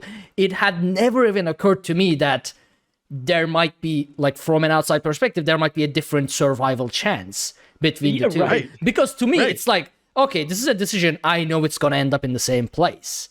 Even when I first played. I know how games are designed. They're both going to lead me to the same place. Exactly. Yeah, but she doesn't think that way. She's going, I don't know what's going to happen. Pretty interesting, So I'm going to go with the one with more armor because I might survive better. Like, it's a fascinating series. Or even little things like even just going into the dungeon of that zone. We went Imperial. We met the Torturer, and I was like, we fought off the Stormcloaks, and we meet the Torturer, and he's like talking to us, and I'm like, and she's like, okay, who's this guy? And I'm like, oh, he's the Torturer for the Imperials. Looks like we made the right choice, huh? And she laughed, and I was like, but the Stormcloaks probably have their own Torturer too, because but this is just happens to be theirs. And then we opened up the door to one of the cages, and there was the body of the mage in there, right? And we're looking through his inventory, and I'm like, well, let's see what he has on him. And we're looking through stuff, and I'm like, look, there's some money in here, there's some other things, and I'm explaining to her how things in the game work, and I'm like, look, he has a robe on him, and it has a magical ability on it, which makes it very valuable. And she was like, oh, that seems nice. And I'm like, should we take it? And she's like, yeah, okay, let's take it. And I was like, okay, so we're going to take the clothing off the dead body. And she goes, oh, well, when you put it like that, can somebody else do it? And I was like, still wants it. I mean, no, like, I don't think our buddy's gonna do it for us. Like, we have to do it. And she was like, I don't know. I was like, well, I mean, it's very valuable. So, but she's thinking in real terms. Like, would I actually take the clothing off this dead body? Dead person, right. Like, that's very disrespectful. That's super warped IRL. That's super warped. Like, would I really take the valuable clothing off a dead body? Like, that's pretty messed up. They're not gonna need it. I mean, also, do I really want to see the naked dead body in front of me when I take I was gonna say, did you end up taking it, and did she like, oh, now there's a naked guy in front of me? Well, I did take it, and I pointed out, and I'm like, oh, and now he doesn't have any clothing on. That's great. And she was like, and of course he's got his loincloth on, but like, right, but I'm like, I could have modded it to where he was like actually naked. That would have been really disturbing. I didn't. Look what you've done. It's like, I would be like, oh my god, Mom, look! No, you monster! You monster! No, but yeah, but these are the things that she has to think, because we just gamify it, right? Like, item, take, move on. Yeah. But she's like, oh god, do I really want to do that? So it makes it really interesting and fun. Yeah. Nice. That's awesome. Yeah, it's a very amusing series. That's what I've been doing. All right. So. Lotus, why don't you take over? Because I'm coughing again. All right. So Ark doesn't pass away on us. Doc, why don't you... yeah, I was going to say. We're fighting the Guars. It is. It's telling you. Someone Someone's getting the Okay. hot and flu because of this. Yeah, what have you been up to? So it's been a kind of a busy couple weeks for me, so I haven't gotten to play all that much. I was very, very excited about the surprise event. Yeah. Because that sweet gold. Mhm. I mean that's literally because up until that point, because I kind of hit a little bit of a lull in ESO, like where I would only get on, for our dungeon runs on Mondays and then our Sunday prog. But that was kind of it, because I did end up picking up Destiny 2, the new expansion. Oh, nice. Yep. Yeah. And so I was playing that because I was trying to catch up to some of my friends because they had been talking nonstop about it. And so that was fun. But I was hopping on ESO because I was really on like a Ritz kick.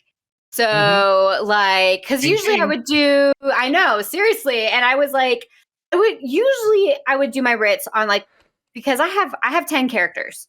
Yep. About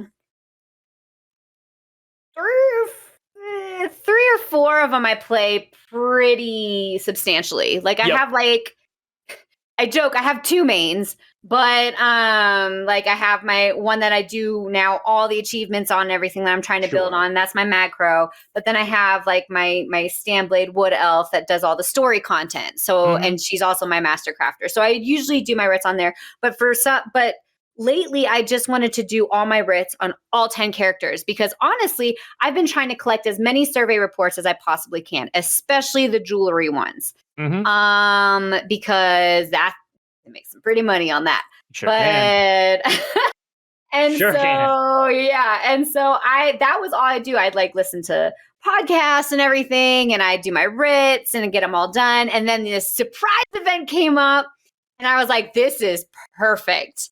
Because now I'm making 100K goal per day just doing my writs. Like it was amazing. When writs become worth 10 grand for a day, like that's pretty nice. I'm not gonna lie. I actually ended up missing 2 days. I was a little sad about it, but at the same time, I had a good reason. I went out of town this past weekend, which is one of the reasons why I wasn't on the podcast this Sunday. And I guess let me share like what actually happened that Sunday. Because it was a story in and of itself, which was why you weren't able to which is why, because we actually, like I had actually planned, I was like, you guys, I will be driving, because I drove down to El Paso. It's only about a 4-hour drive away from me. Like I was going to a soccer game and hanging out with friends, and it was super fun. And so I was going to be driving back on Sunday. And so I was like, I'm going to be on the road, but I think I have a decent enough reception where I can still be part of the Discord call and still be part of the podcast. You guys just won't be able to see me. And so that was what we were planning on. Well, I was driving back from El Paso. Beforehand, I had been on the phone with another friend, and El Paso around this time, it's the windy season, so I got stuck in a sandstorm. No joke, because it is desert out there, guys. It's pure desert. And I haven't been out there. Sandstorm, that no, this is like, like legit Alakir, Elsewhere, you name it. Like, I feel like Elsewhere is a little too green for it to be El Paso desert, to be honest. It's more Alakir. It's very sandy, very sandy.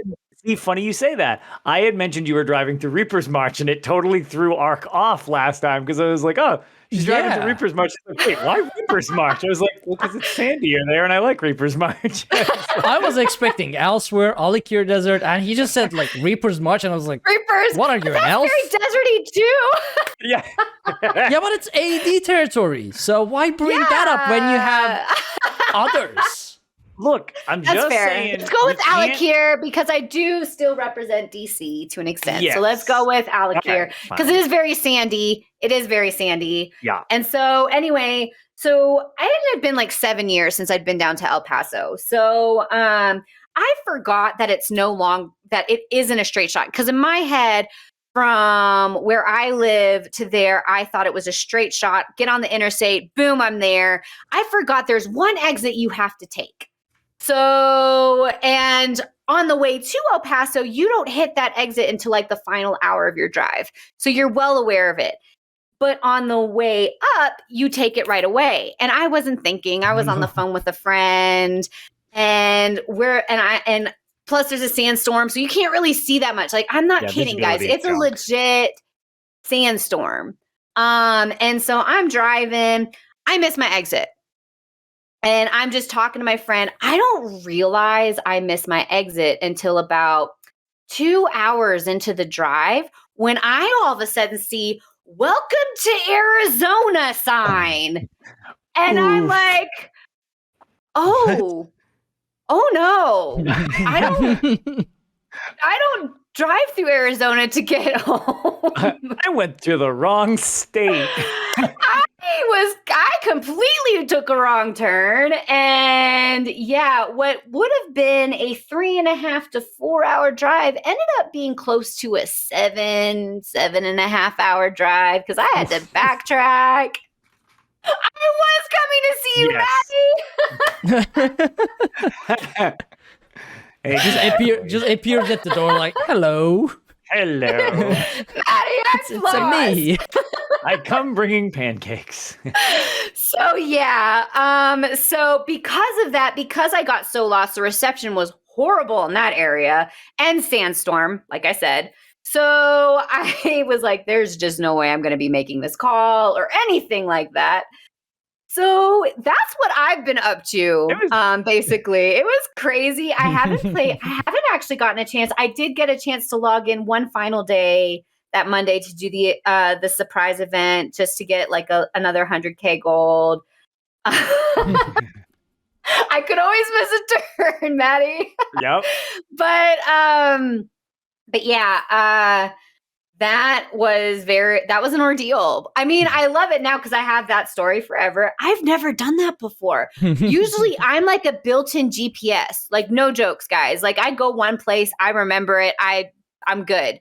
But it had been 7 years. Yeah. So, and sandstorm and everything. Like I felt so silly and crazy and just like, oh my. I mean, actual GPSs also sort of break during strong sandstorms. Apparently my brain was broken. So yes. So apparently I was broken. Well, I you know, on that note of like the navigation thing, just from you know, a related thing with PAX East, a lot of people come up to where I live, Boston, for PAX East and Bethesda Game Days East when they have them. Fingers crossed they actually do that this year as well. But it's one of the things that I always tell people, don't rely too much on your navigation system when you're in Boston, because that map of like New York, because you want to, you know, the architects wanted you to get around Boston because fuck you, because nothing makes sense in Boston. It's loopy-loops and like tunnels that like, we have one tunnel that is over a mile long underwater.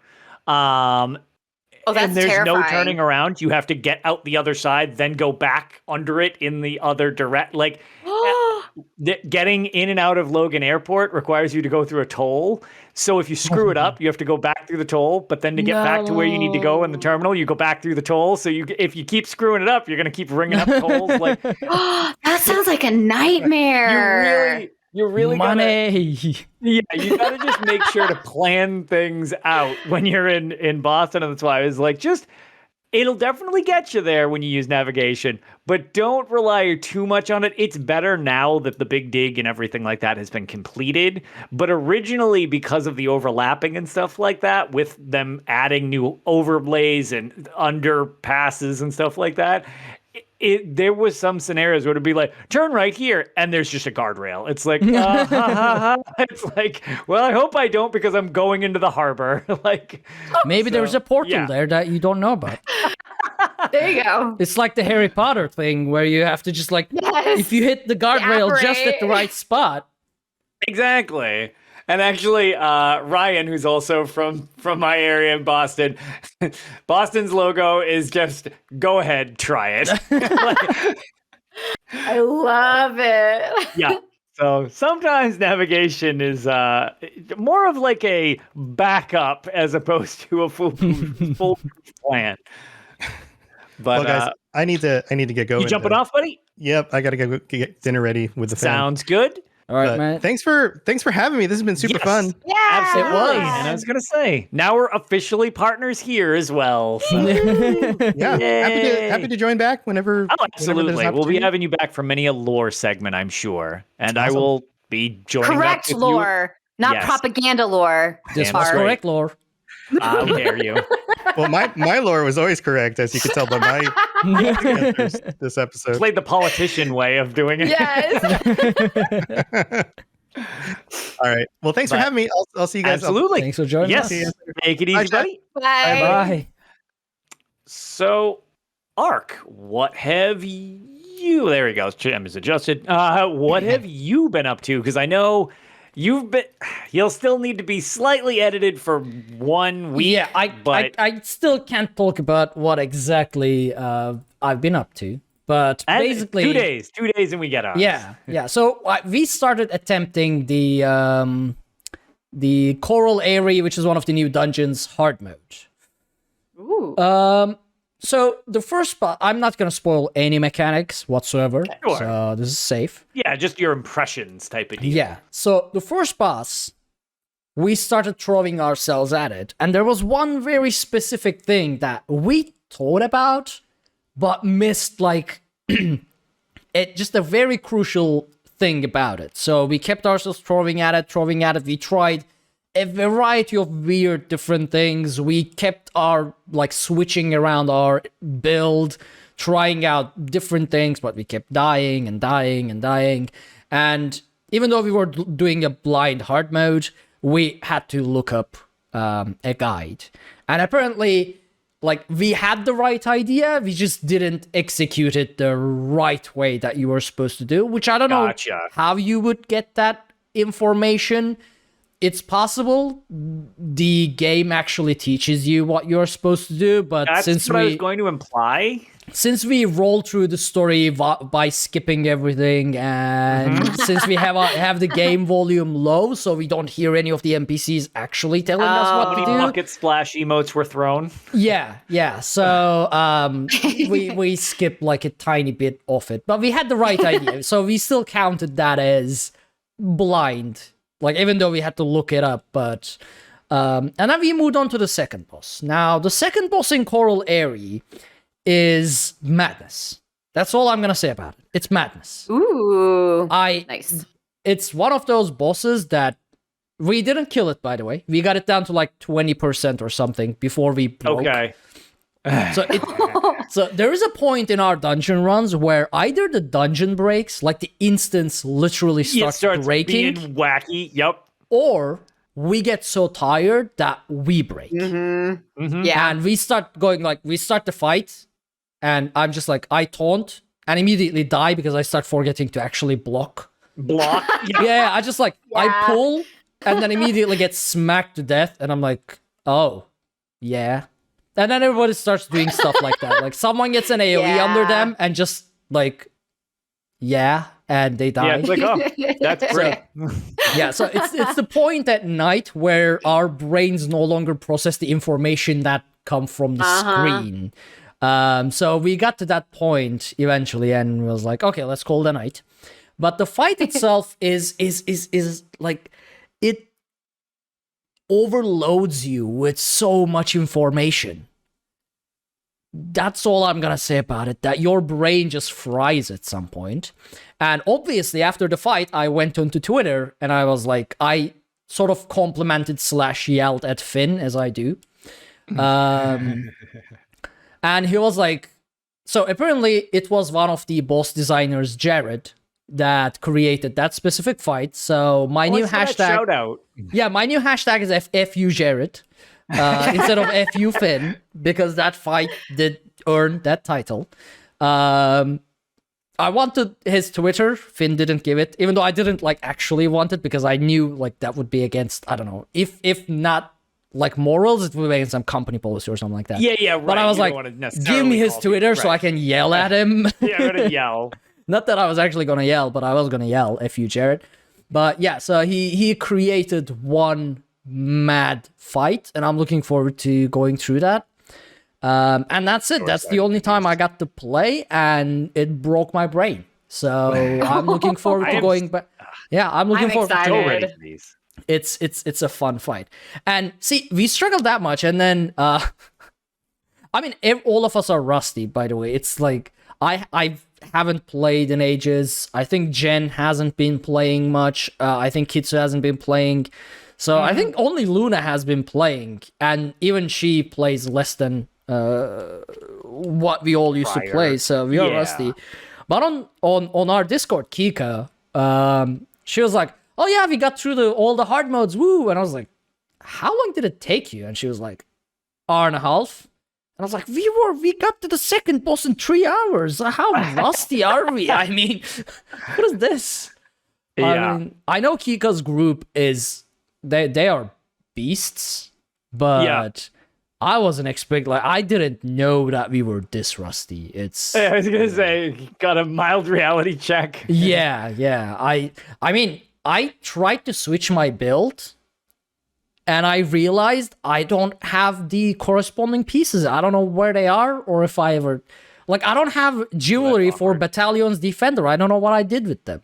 So, if that's one of your things, this is gonna... trust me, this will hurt you as much as it hurt me when I had to say this originally.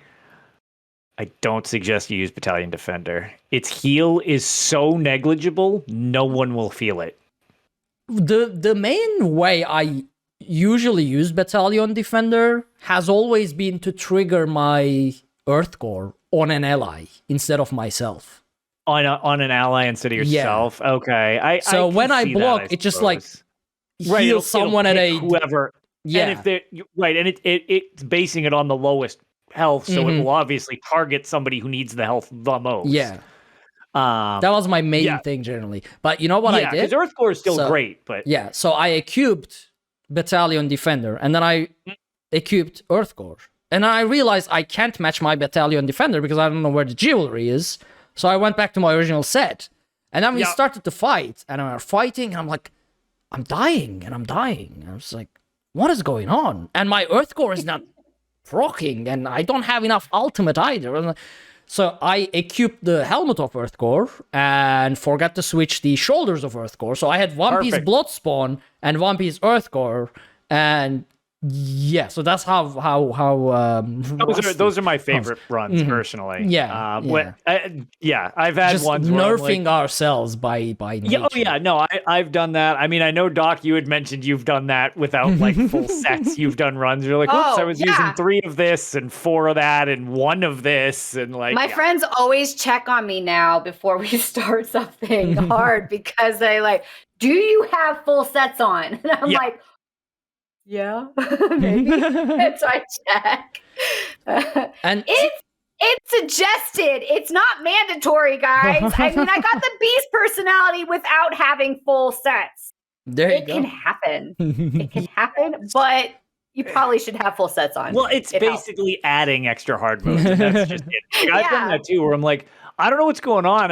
Can anybody see my Encratis like going off? And like, no, I can't. And then I'll look at it. I was like, oh, cool. That's because I'm wearing one piece Encratis. Probably not rocking. It's like, well, we're just gonna not bring that up to anybody. You're just gonna move on. It's like okie dokie. And on the topic of Battalion used to be great. I loved that set. Yeah, I mean, first of all, there are better sets now. Not that Battalion got nerfed, but there are just much better sets available. Yeah, there are more practical sets. It just doesn't have the impact it used to. Yeah, because it used to be that the more like if you had enough health as a tank, you could just skip a lot of mechanics. Now the game is a lot more like the more recent boss fights are a lot more mechanic oriented, and it has more one-shot mechanics or mechanics that you can't just by nature survive regardless of the health you have. So there are sets that are better utilized that play to the mechanics of the game rather than just like slapping on Battalion Defender with, I don't know, like Powerful Assault or Plague Doctor, depending on survivability. So yeah, but I used to really love Battalion Defender. That 2k heal per second used to be amazing because a lot of bosses used to hit you a lot as well. Now it's like you get a couple hits every so often, but those hits are so mechanically heavy that you know, you don't trigger Battalion Defender much anyway. So right. Yeah, no, but apparently I got rid of some of my pieces anyway. So the only build that I currently have right now properly is my stupid ulti build. I don't know what I did with everything else. I have bits and pieces of everything, but none of them really match together than my current build. Also, that new set from either Corollary or the other dungeon where it gives major vulnerability. Oh, that's yes. Good. And that's gonna free up so many necromancers from using having to use the Colossus as well. So I feel like that's gonna be that's gonna take its place in meta tank. Yes, sets, I definitely see some strong potential out of that set for sure. But yeah, that's pretty much what I did. So nice. So as for me, my series has been continuing that we've been posting on the YouTube, which is Dungeon Tales. And as I had mentioned prior, it's where we're slow playing through the dungeons to provide the story for everybody, kind of as a reference, or people who aren't able to get through them and stuff like that. I understand there's a lot of varying reasons, and because people have enjoyed it, we're trying to go through, and I'm aiming to just get them all done and then move on to trials for everybody. We've got a whole bunch done, which I just need to be editing and all that stuff. Some of the stories are great, but another thing that I've learned while going through these is some of these old dungeons, no shade to like base game necessarily, but it's almost like they didn't want you to get some of these stories. They are. People move too far forward and it stops dialogue, and all these peculiar things happen that cut you off from these stories that are actually really, really good. So I'm learning a lot about that stuff. I mean, but at the same time, go ahead. If you go back to vanilla ESO, if you have been playing since the beginning, all the improvements happened gradually, so you don't really notice it. But if you go back, it's insane how far they came along. It really is. And it's also funny because some of the situations are because they're obviously wearing armor that relates to the thing. So like they're wearing like the original, like I'm wearing Altmer armor, and it's like a main quest character, and they look super generic, and I'm like, oh, cool. Hey, what's up? Like, but a lot of the stories are actually very, very good, and I will continue to try to release them. Hopefully, maybe like every other day, every 3 days or so, just to try to keep getting them out there for people. It's on my YouTube, Lotus of Doom. If you are interested in something like this, it's all Dungeon Tales. And yeah, the idea is to get through all the dungeons, then move on to trials. And then just once they're all covered, we will just kind of keep up with them as they go. And the other thing is, thank you everybody for all the suggestions on them, because I've implemented a lot of the different suggestions. Reading the lore books as much as I can find them for people. I'm keeping them up so you can read them. I've been going into first person a decent amount and looking around some of the more interesting environments to just kind of highlight some of the cool settings that these dungeons are in. Specifically stuff like Vaults of Madness is awesome and looks super, super great, even for base game. As a side effect, some of the situations that are kind of funny is we're specifically not fast burning stuff, but we're not dragging out fights either. We're just kind of going through it at a reasonable pace. The last fight to Vaults of Madness is awesome, but we had to kind of bumble around a little bit so that he could shatter all the glass windows for the mechanic, because we was like, we're doing it too efficiently. So you should have just equipped buckets and brooms. That's just swept him away. And the other one, which I some of them have ironically turned into like little mini achievement tutorials, which is kind of weird, because City of Ash 2 has an achievement for finding all the Undaunted members that are sent on the mission into the Daedric like portal. If you find them all, you get the like Undaunted Savior achievement or whatever. But they're all scripted as part of the story. So as a side effect, I show everybody how to get that achievement for finding them all. Nice. And the other one is a lot of people don't know about the secret pie in City of Ash 2. So I make sure to eat the secret pie, show everyone where it is. You get an achievement for eating the secret pie. I forgot about that. Yeah, and it gives you the shits in game. Which I forgot about that. Yes, Yeah. I won't spoil the ending, but I actually did not ever know about this. Once you complete the dungeon and meet up with the Undaunted after the dungeon, you re-meet the character who was by the pie talking about how it poisoned him. I believe his name is like Eats Bad Meat or something like that. And he's puking in a shrub still. Oh, what? Okay. That's awesome. I was like, so we're actually learning a lot of Easter eggs in these dungeons that I either didn't know about or didn't remember. So I love that. yeah, so we're trying to go as thoroughly as possible for everybody. You're going to miss some stuff. There are some great ideas that unfortunately I couldn't implement. One awesome one was a suggestion that I could involve the Undaunted. Like when you get the pledge, they give you a little background, which is kind of neat. But that turned into a nightmare, and then when I spliced it, it really made the video look awkward as hell. So I'm like, no, I can't do this. And some of them are taking a little more time because there are multiple endings to a couple dungeons. So I'm trying to see if it's worth doing all the endings, and then I'll show the different endings at the end of the video rather than make, here's Spindle Clutch 1 or Spindle Clutch 2, the bad ending. Here's Spindle Clutch 2, the good. Just kind of have like, here's Spindle Clutch 2, and if it's worth showing the alternate version, like I'll cut it in at the end, like the. So I would do it that some of the way, more, so some of the more complicated ones, those are taking a little time because I'm trying to find the best way to show them without having them be like awkward and fumbly. I'm also doing them.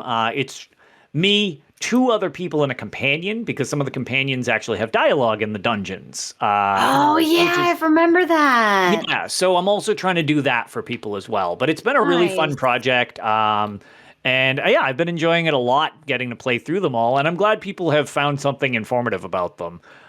On the note of my YouTube channel, because apparently that's all of my tales this week. We did promise if we found it, we would put it up.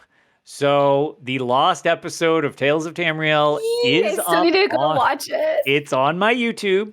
I put a timestamp in the description as when the show actually starts because it's basically 21 minutes of setup with me at first being very annoyed, then Pixie and Braun joining, and we all fail at setting it up because it turns out that was like the first time I ever hosted Tales, so I didn't have any of the scenes set up. Oh, might be.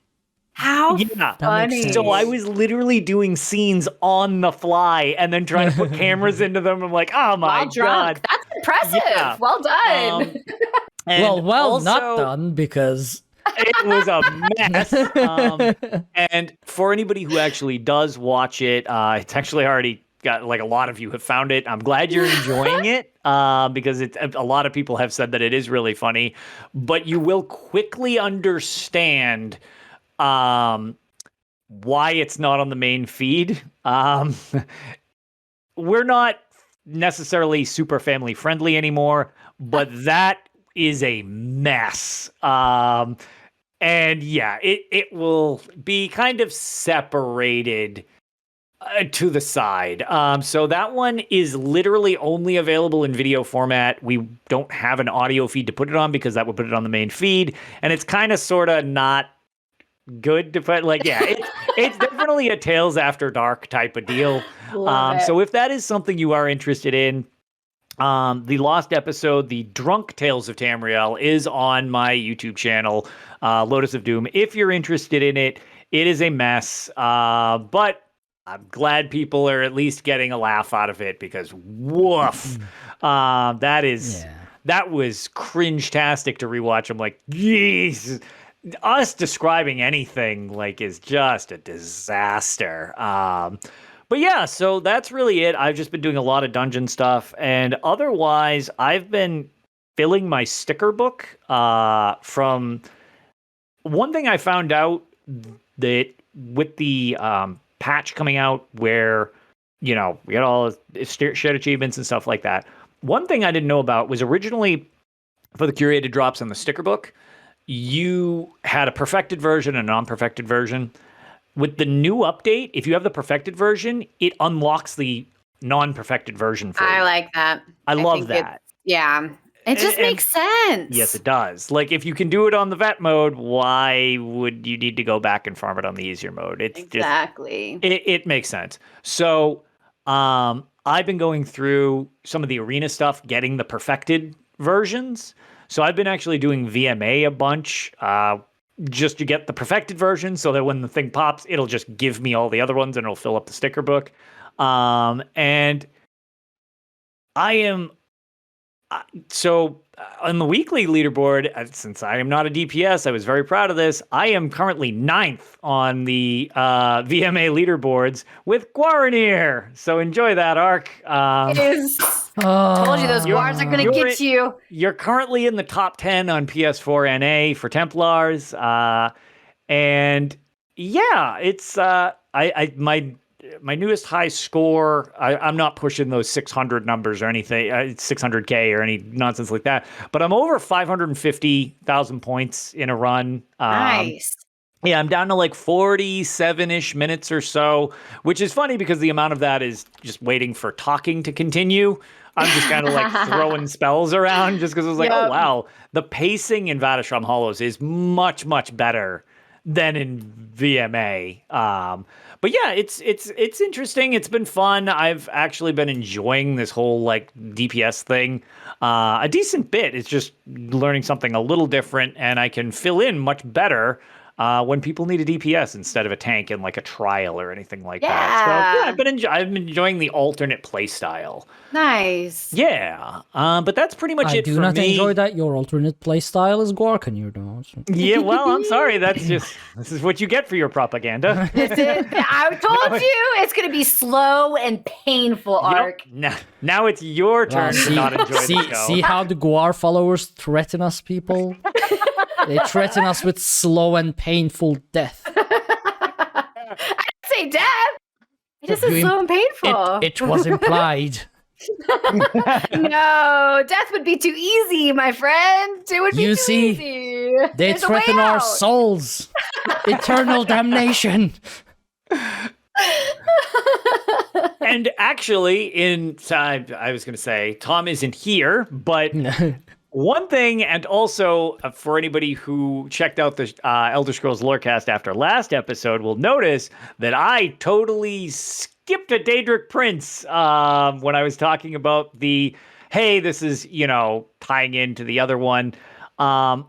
We covered Clavicus Vile, and I said Hircine for some reason, which was whatever. I mean, those two are not even close. Like not even close. And that. I mean, if you said something like I don't know, Dagon, or like if you mix Dagon and Boethia or something like that, maybe it's they both wield swords and axes.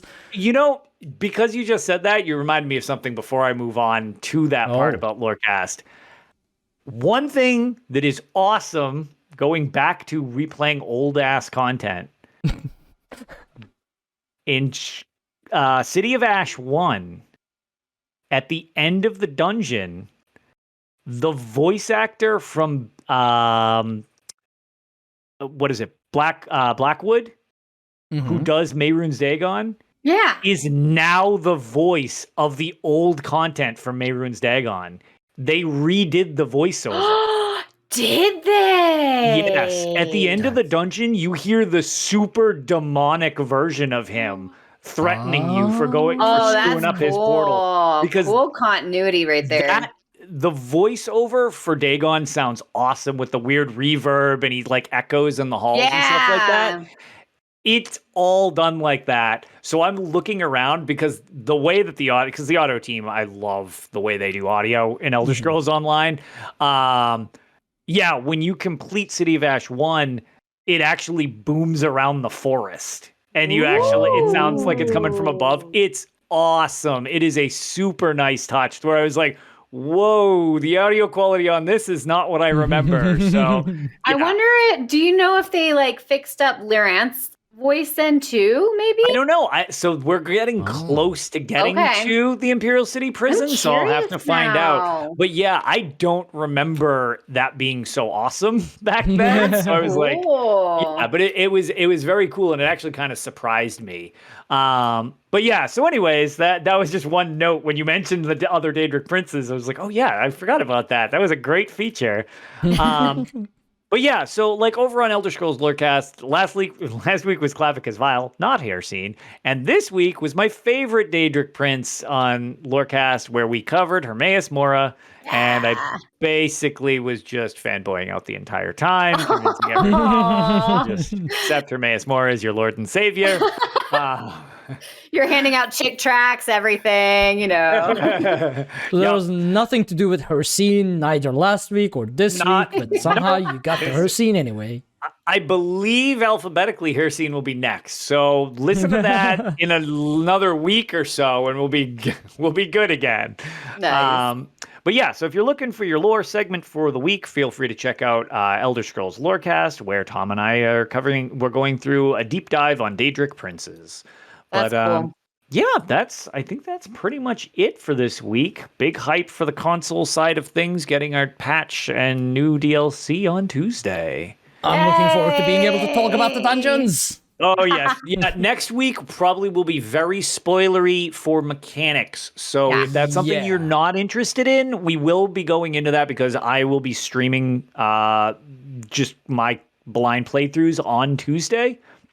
So we'll be talking about all the fun dungeon stuff next time. Mm-hmm. So if that's you won't be able to get to them in time, or just don't want spoilers and something like that, maybe hold off on that one, or we'll also give a heads up. Yeah, I was gonna say you don't have to skip the entire episode. We will give a heads up and say we'll give a heads up before we just stop listening. Spoil anything next time. Exactly. Yeah. But yeah, very exciting stuff. I'm excited. On new dungeons. So I guess that brings us to the end of the show. That's it. We announced our Robots Radio Network partnership. We mentioned the ads that might actually pop up in this episode, but I don't know. They have to be submitted and stuff like that, so I don't exactly know. But we'll find out. If it works, it's gonna pay for some cool stuff, like the Go XLR that Tom mentioned at the beginning of the show. I have my eyes on that thing. I'm like, ooh. Might also get a new recording software that will hopefully increase the quality even further. Pylon, I need to message Pylon. He mentioned something once we, on the episode 300. There we go, words. But then I completely forgot it because I thought, hey, I can remember this. Turns out I can't. So we'll see. Nailed it. But yeah. So before we do the outro as usual, Doc, where can people find you?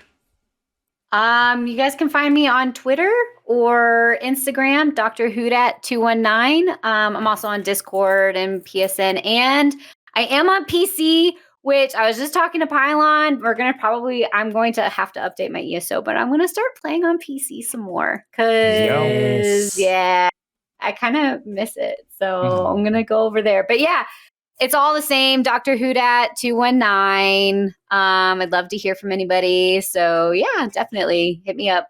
Everybody was PC gaming. I'm not leaving PlayStation.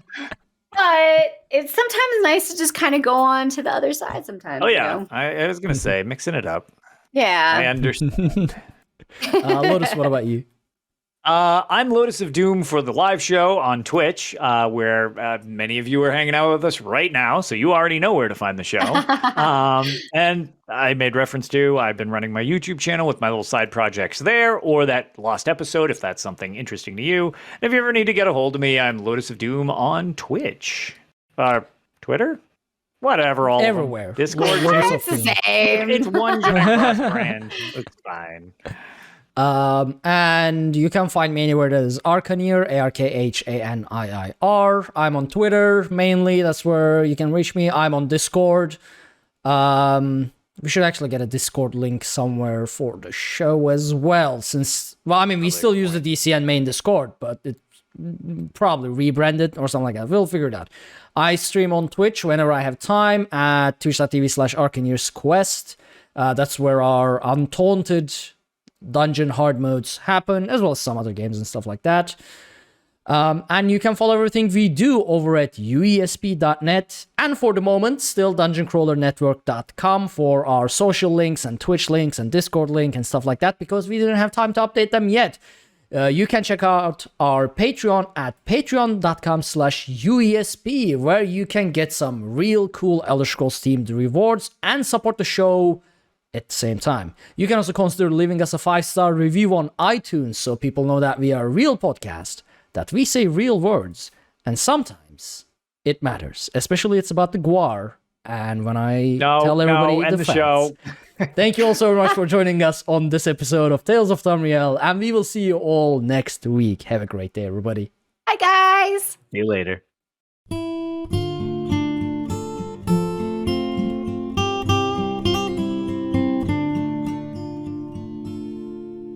When Akatosh slew Lorcan, he ripped his heart right out.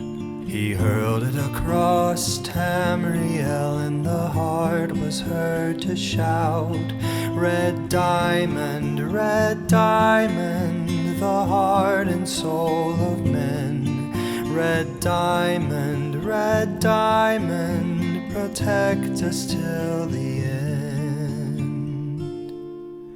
The laughing heart sprayed blood afar, a gout on Seer it fell, and like a dart shot to its mark down in an alien well.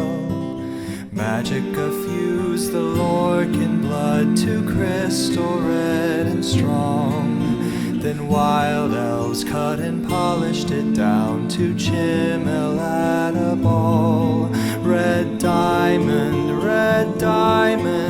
the heart and soul of men. Red diamond, protect us till the end. When elves lost Nirn to men, Akatosh gave the stone to Saint Alesh in token of her right to sit the throne. Red diamond, the heart and soul of men. Red diamond, protect us till the end. Red diamond, protect us till the end.